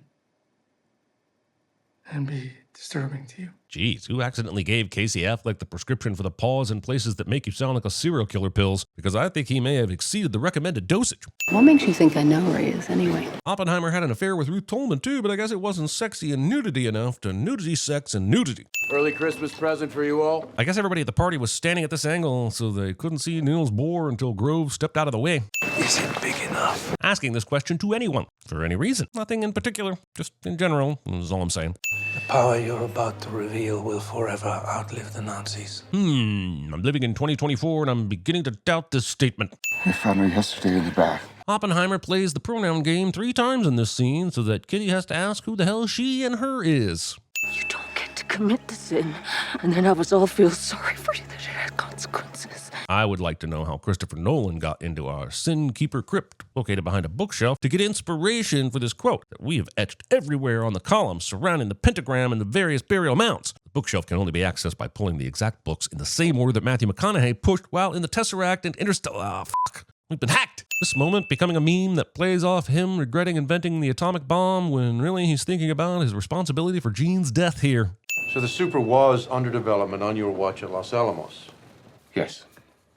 And yet, after the war, you tried to deny it was viable. This is a 3-hour movie, so it's understandable why we don't get full explanations for things. But we don't really get much on why the hearing is so concerned with Oppenheimer's views on the hydrogen bomb. People like Lewis Strauss wanted to paint the picture that Oppenheimer, a guy with communist ties, was purposely slowing down the development of the H-bomb to help the Soviets catch up. Even when you watch this movie several times, the purpose of this line of questioning isn't super clear. They're finally taking this fucking plant off the table after several scenes of people moving it around or talking around it. The was it here for? Because if you tell me symbolism or some shit, I will fucking rage. Also, wait, was the map already under the centerpiece? Why would they put the map down and then put the centerpiece back on top of it at all? This centerpiece defies all logic and it is the worst part of the movie. Gentlemen, let's not get sidetracked. But it's a Nolan movie. Getting sidetracked until you are not sure which tracks are in the middle and which tracks are on the side is kind of the whole point. Confusion is art. By the way, was Jack Quaid in this movie for a second? Or did I just imagine that? I also swear I saw Rami Malek at one point.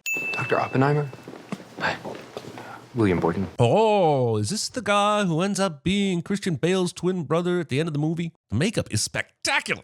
I'll never forget after doing the first Dark Knight video, commenters who tried to tell us that this guy and Cillian Murphy were the same person, and there were actual likes for that comment. And now here they are in the same scene. It's so awesome when you're proved right 100% of the time, even if it's a decade later. Anyway, here's a sin for YouTube comments. Also, be sure to subscribe and leave a comment. 80 babies delivered the first year. This year we've had 10 a month. Super pumped we got the reproductive rundown part of Los Alamos into this 3-hour movie. What do we call the test? Bat of my heart. 3-person God. What? Trinity. Oh. We intend to demonstrate it in the most unambiguous terms. Twice. Thinking you need multiple wargasms to prove your military expertise. I've taken Kyoto off the list due to its cultural significance to the Japanese people. Well, that's all you have to say. Moving on. Oh, you're not done? Also, my wife and I honeymooned there. It's a magnificent city. This additional reason Stimson adds to the discussion probably didn't happen, but sure, let's include it anyway.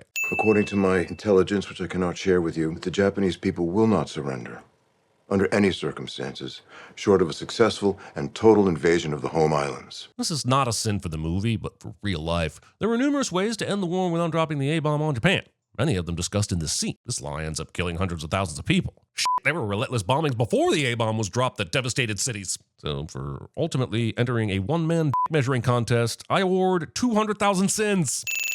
Can you give us a working bomb by then? I don't know. These guys have only added like 3 pieces since we last saw them. And we've had a whole trip to Washington go down since then. What's the holdup? My family put together a 1,000-piece puzzle over Christmas, and we were drunk on eggnog and Reese's Christmas trees at the time. Careful with the knife. Having someone knife open your atom bomb gift wrapping, who has to be warned to be careful while using a knife around an atomic bomb.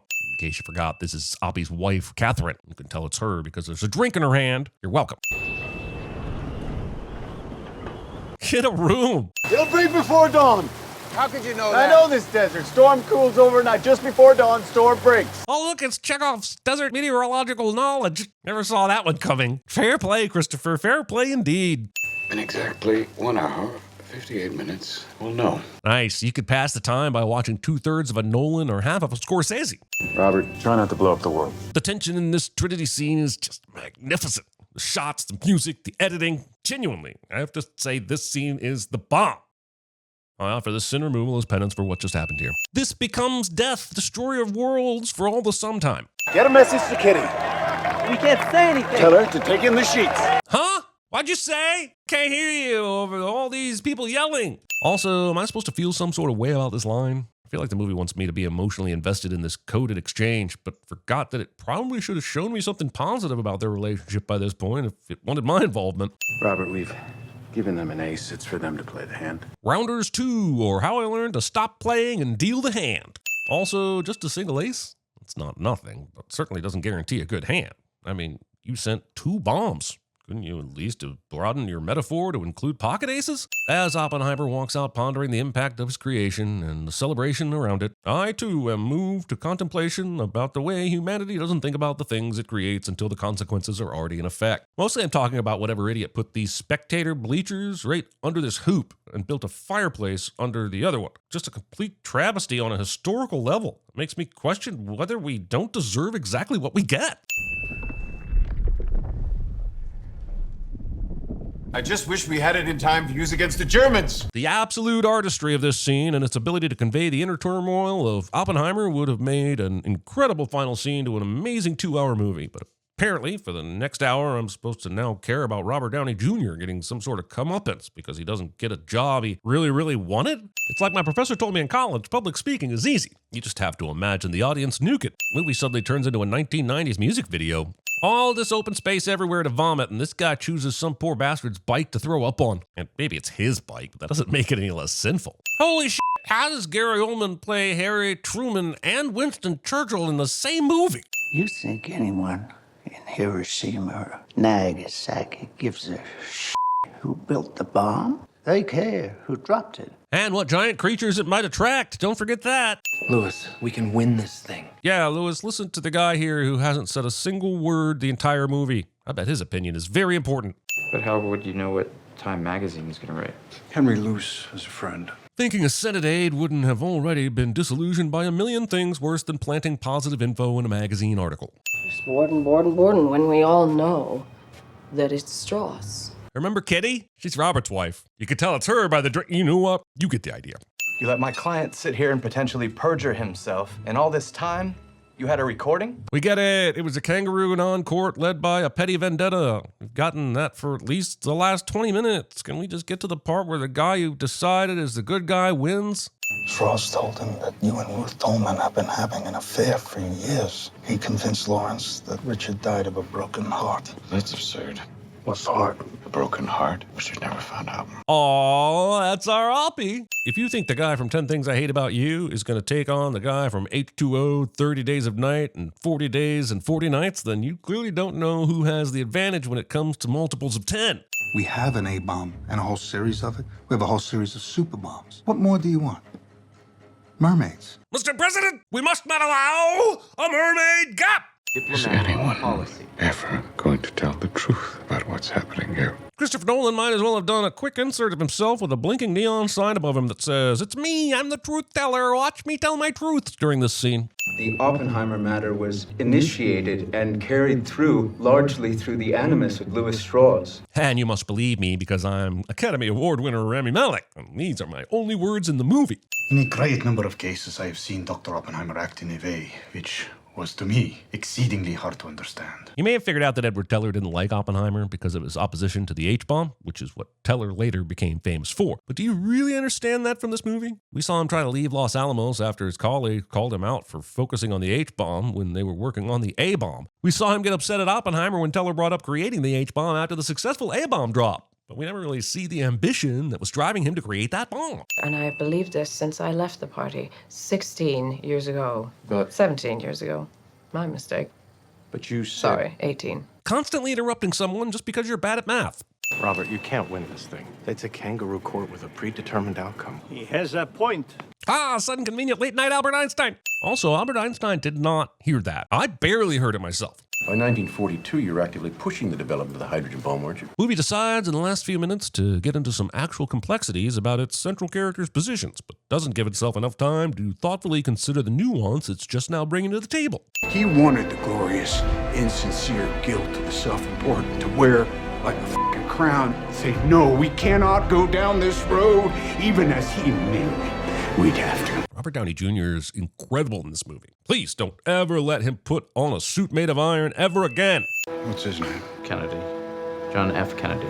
I singled him out from the three holdouts for no specific reason whatsoever, but I'm glad you asked specifically to hear his name. Putting in a scene just so the old age makeup team can show off. We thought we might start a chain reaction that would destroy the entire world. I remember it well. What of it? I believe we did. Taking full credit for the depravity of man.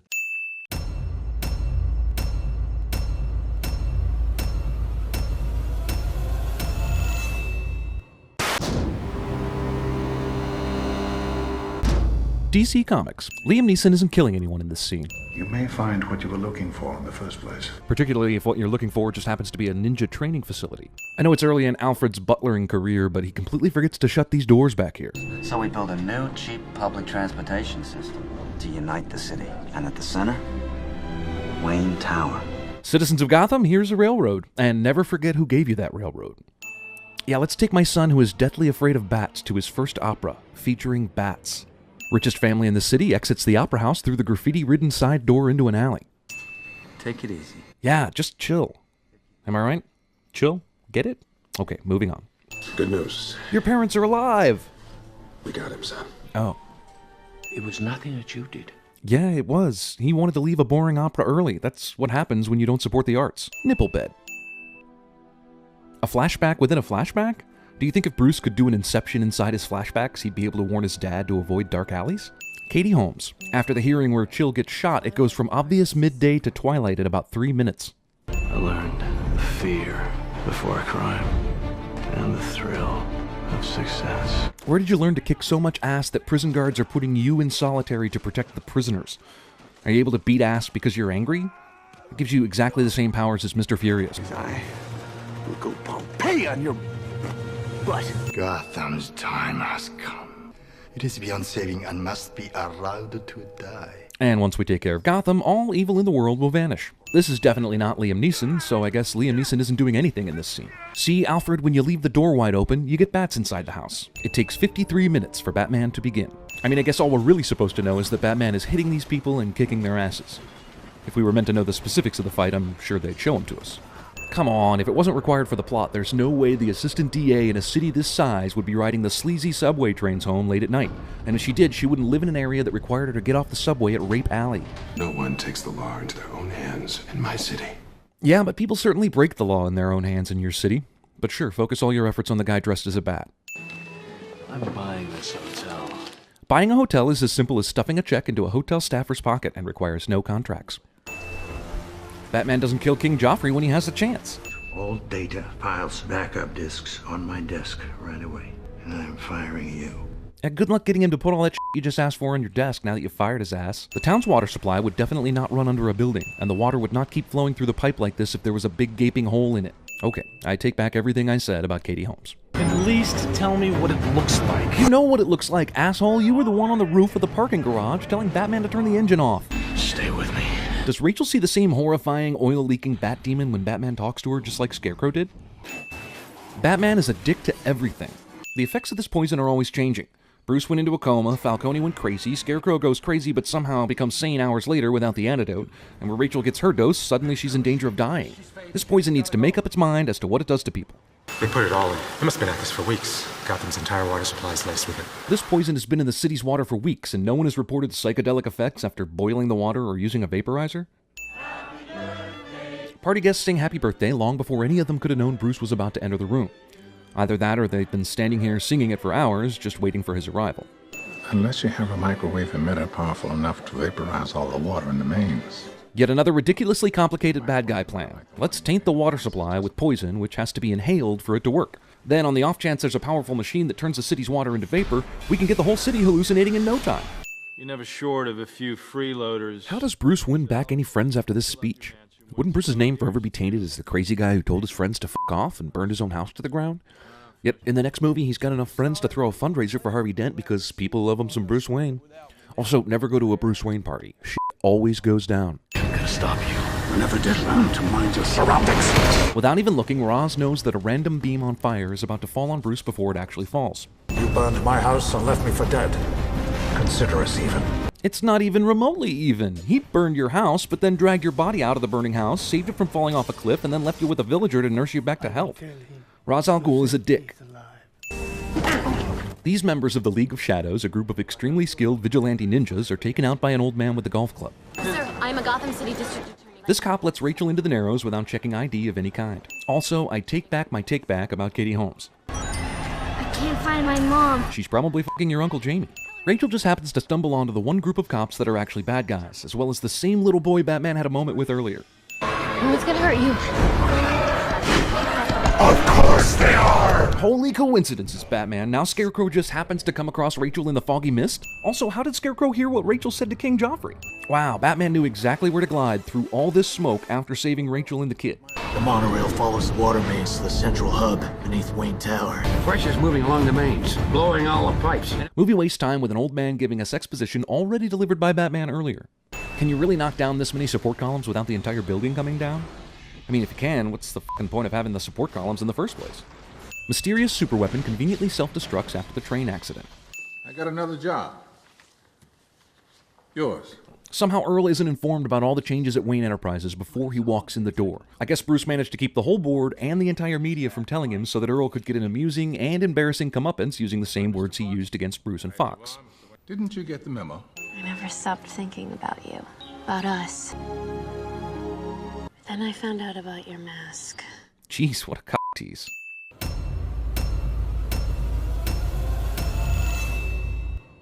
DC Comics. Is the Joker just standing here in the street corner in his hideous Joker makeup in public? Or does he put that shit on sometime during the heist? This guy totally ducks, but the other guy still shoots where his head would have been if he hadn't ducked. The busts behind the Joker's bust did not notice the additional bust breaking the line and coming out of the huge gaping hole in the bank. Why does Batman keep meeting with Gordon on a rooftop so low that half the skyscrapers in town can see and photograph the meetings? Where is the tumbler busting in from? They're like 8 levels up in a parking garage. Why does the van stop the very second Batman makes impact?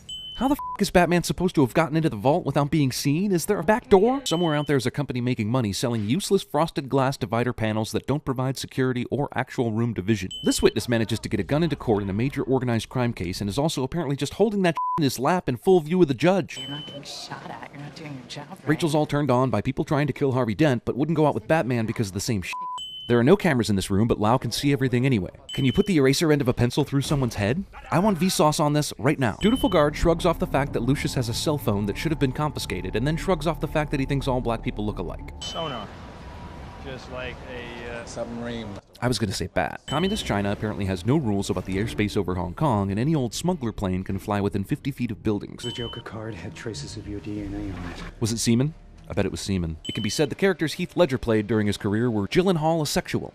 Look, I know he's Batman and everything, but he managed to make it past everyone, including the Joker's henchmen, without anyone seeing him. I guess having 4 screens of the same Joker broadcast somehow helps Batman. Bruce Wayne has the technology to reconstruct fingerprints from a shattered bullet that went through a brick, so why hasn't he also invented time travel or a woman who has orgasms? The Joker's named you next. Harvey has known Rachel is next since the daytime shooting, but waits until nighttime to tell her about it. Harvey Dent drove to this random spot to question this crazy guy, and Batman's been busy beating up Maroni, so how does he know where Dent is? His name's Schiff.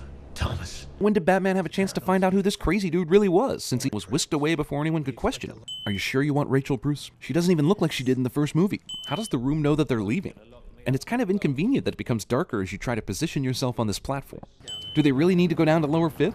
Surely there are plenty of other ways to get to their destination. I didn't sign up for this! Really? You are a SWAT officer! Batmobile clearly landing on its back, but then instantly upright for the next shot. How does the Joker know exactly which route the cops will take so that he's able to set up this helicopter trap? Batman blows away all these cars without knowing if anyone is in them. Gordon faked his death to protect his family, but how does he keep that a secret when there are so many corrupt cops on the payroll? He even manages to get on the SWAT team without anyone tipping off the Joker. And what did they tell his wife? Sorry, your husband has been shot, but you can't see the body because his face is so disfigured he looks like Gary Oldman? You do like to play things pretty close to the chest. Wait, he never said that. That was Bruce that said that to Fox. I'm playing this one pretty close to the chest. So you weren't even there. Back from the dead. Like I told you, I was playing this one close to the chest. So you're gonna have to play my little game if you want to save one of them. Isn't this just the decision the Riddler made Batman make in Batman Forever, only on a larger scale? Talk me through what's going on with you. Fucking relationships, man. Jeez. Joker's plan to break Lau out of prison requires him to be able to get rid of Batman and Gordon so that he can make a phone call and blow this dude and this prison up. There's simply no way the Joker could have known precisely when police would realize Dent was gone, when they would interrogate him about it, when Batman would join the questioning, and when things would escalate to a beating, meaning there's no way he could have had timers on the bombs for Rachel and Harvey that would be timed so perfectly for Batman just in that moment to have only enough time to rescue one of them. Batman doesn't even know Rachel had this coin on her when she died, but somehow finds it in the rubble. Wouldn't the ferry boat workers have noticed all these explosives during preparation before they left? Come on, if this were any other third-rate villain, Batman would be able to get out of this. My turn. Two-Face decides people's fates by the flip of a coin, so wouldn't it make sense that he goes last between Batman, Gordon's son, and himself? They must never know what he did. 5 dead. 2 of them cops. I count 3 people and 1 cop. He shot the cop from The Fugitive, and he only punched Ramirez, and he shot the driver of the car Maroni was in. So you see, it's not nearly as bad as you think.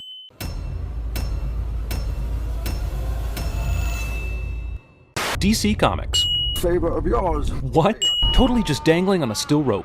Absolutely zero security at Wayne Manor. Nipple bed. Heist.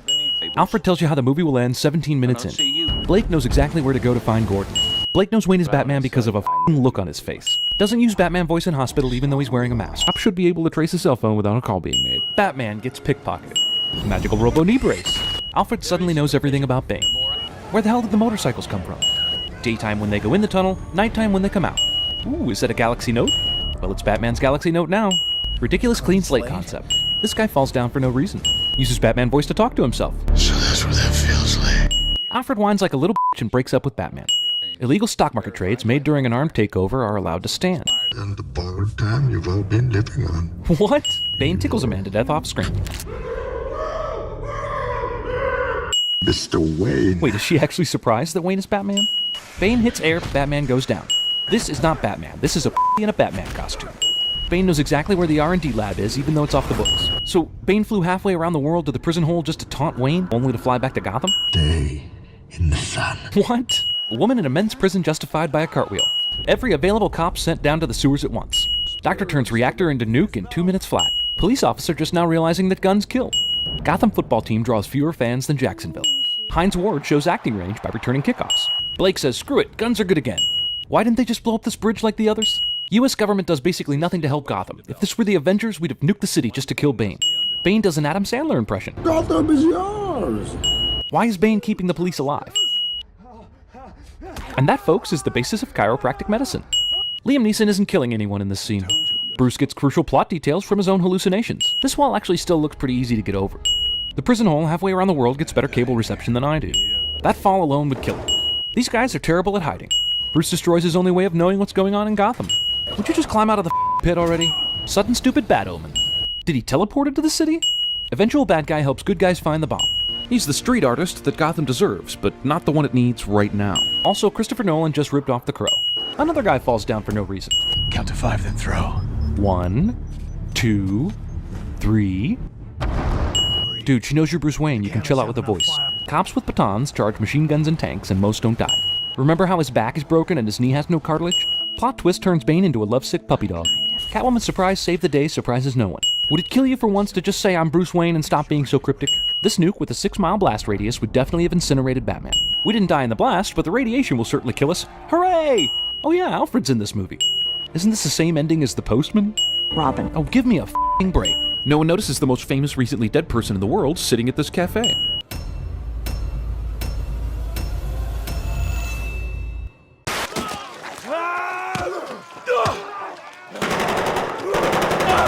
This has gone on just long enough! Makes you think I need a path. Well, I have acquired a pod in a game of chance, the fastest ever built. Hobbies will put them to sleep. I don't know who you are. I don't know what you want. If you are looking for ransom, I can tell you I don't have money. But what I do have are a very particular set of skills. All creatures feel fear. Do you know bees and dogs can smell fear? Moments will be lost in time like tears in rain. I'm gonna go. Do you want me to go f***ing trash your lights? Do you want me to f***ing trash them? Then why are you trashing my scene? I'm not trying to trash. You are trashing my scene. You are done. No more table. What the hell are you? I'm Batman. Bruce, help me out here. Huh? Come on, Bryce. There are a lot more important problems than Sri Lanka to worry about. I know you. You're a liar and a thief.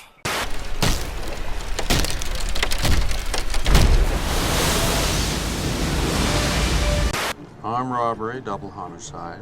Got a taste for the theatrical, like you. Leaves a calling card.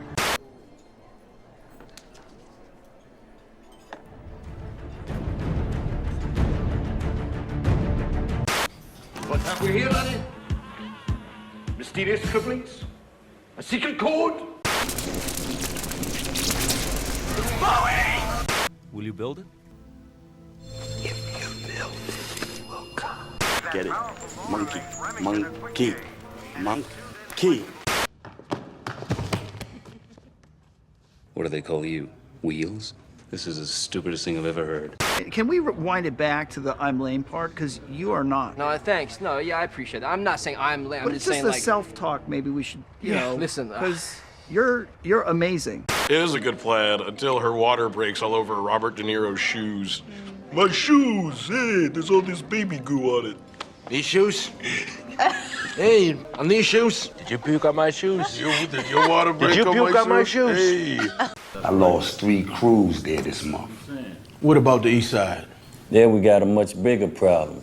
A long time ago, I was in Burma. You most likely know it as Myanmar, but it'll always be Burma to me.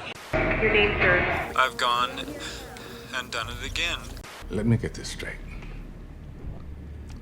$40 million computer tells you you're chasing an earthquake, but you don't believe it. And you come up with this on your own.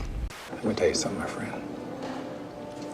Hope is a dangerous thing. Hope can drive a man insane. It's got no use on the inside. You better get used to that idea. Are you my 2 o'clock? No. Can I help you? What happened? He took our guns. He put that thing on me. And he made me wear it. Then he told me to f her. And I did. You don't think I will? You won't hurt me, because you're a policeman. There are rules for policemen. Let's do it again. 1958. It's been traveling 22 years to get here. And now it's here. And it's either heads or tails. Harvey called. Hi, Harvey. Do you want these gourmet jelly beans? I gave up sweets for Lent. Come on!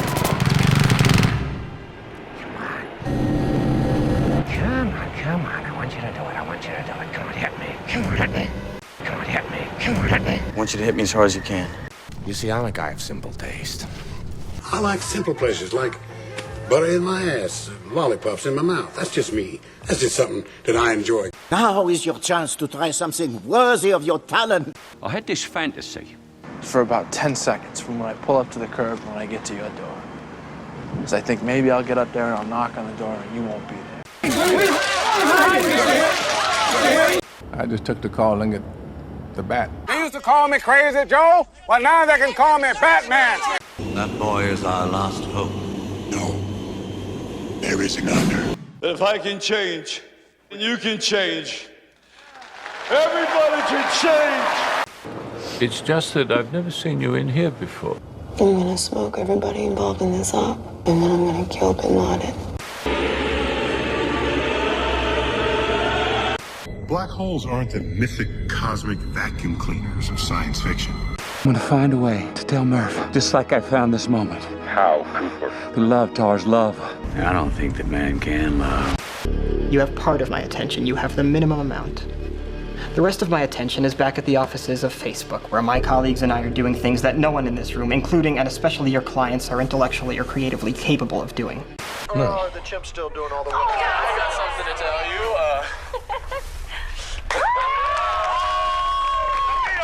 When you gonna make that kind of commitment? Do you know how easy this is for me? Do you have any f***ing idea how easy this is? This is a f***ing joke.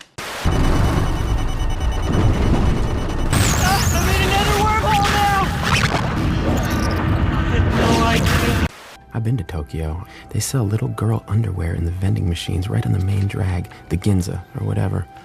Guys in suits buying used girl panties. How is that okay? That's not okay. Matt Damon. How can it move before I touch it? People assume that time is a strict progression of cause to effect, but actually, from a non-linear, non-subjective viewpoint, it's more like a big ball of wibbly-wobbly, timey-wimey stuff. This is Ron Stallworth calling. I saw your advertisement in the Colorado Springs Gazette. I'm interested in receiving some reading materials from you. Started without you. Hope you don't mind. Damn, I'm thirsty. I want a beer. What about you? You want a beer? Every citizen is born exactly as designed by the community. We control the DNA of our progeny, germinating them in birthing pods. Hey, Larry, where's the forklift? Forklift! It's over there by the baggage loader. What happened to the other guy? Took care of him. Take care of him? No, man. Just take her out, you know. Show her a good time, make sure she don't get lonely. Then it's best you get home, cowboys. Yippee-ki-yay, motherfucker. Can you explain quantum mechanics to me? Seems baffling. Now, let's say a drop of water falls in your hand. Which way is the drop going to roll off? I'm your nuclear deterrent. It's working. We're safe. America is secure. You want my property? You can't have it. Or should we pivot? To what? And embrace it?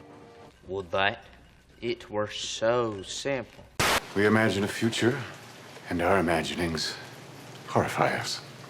Just because we're building it doesn't mean we get to decide how it's used. If you build it, you will come. Except it's the most remote possibility. How remote? Chances are near zero. So you're telling me there's a chance?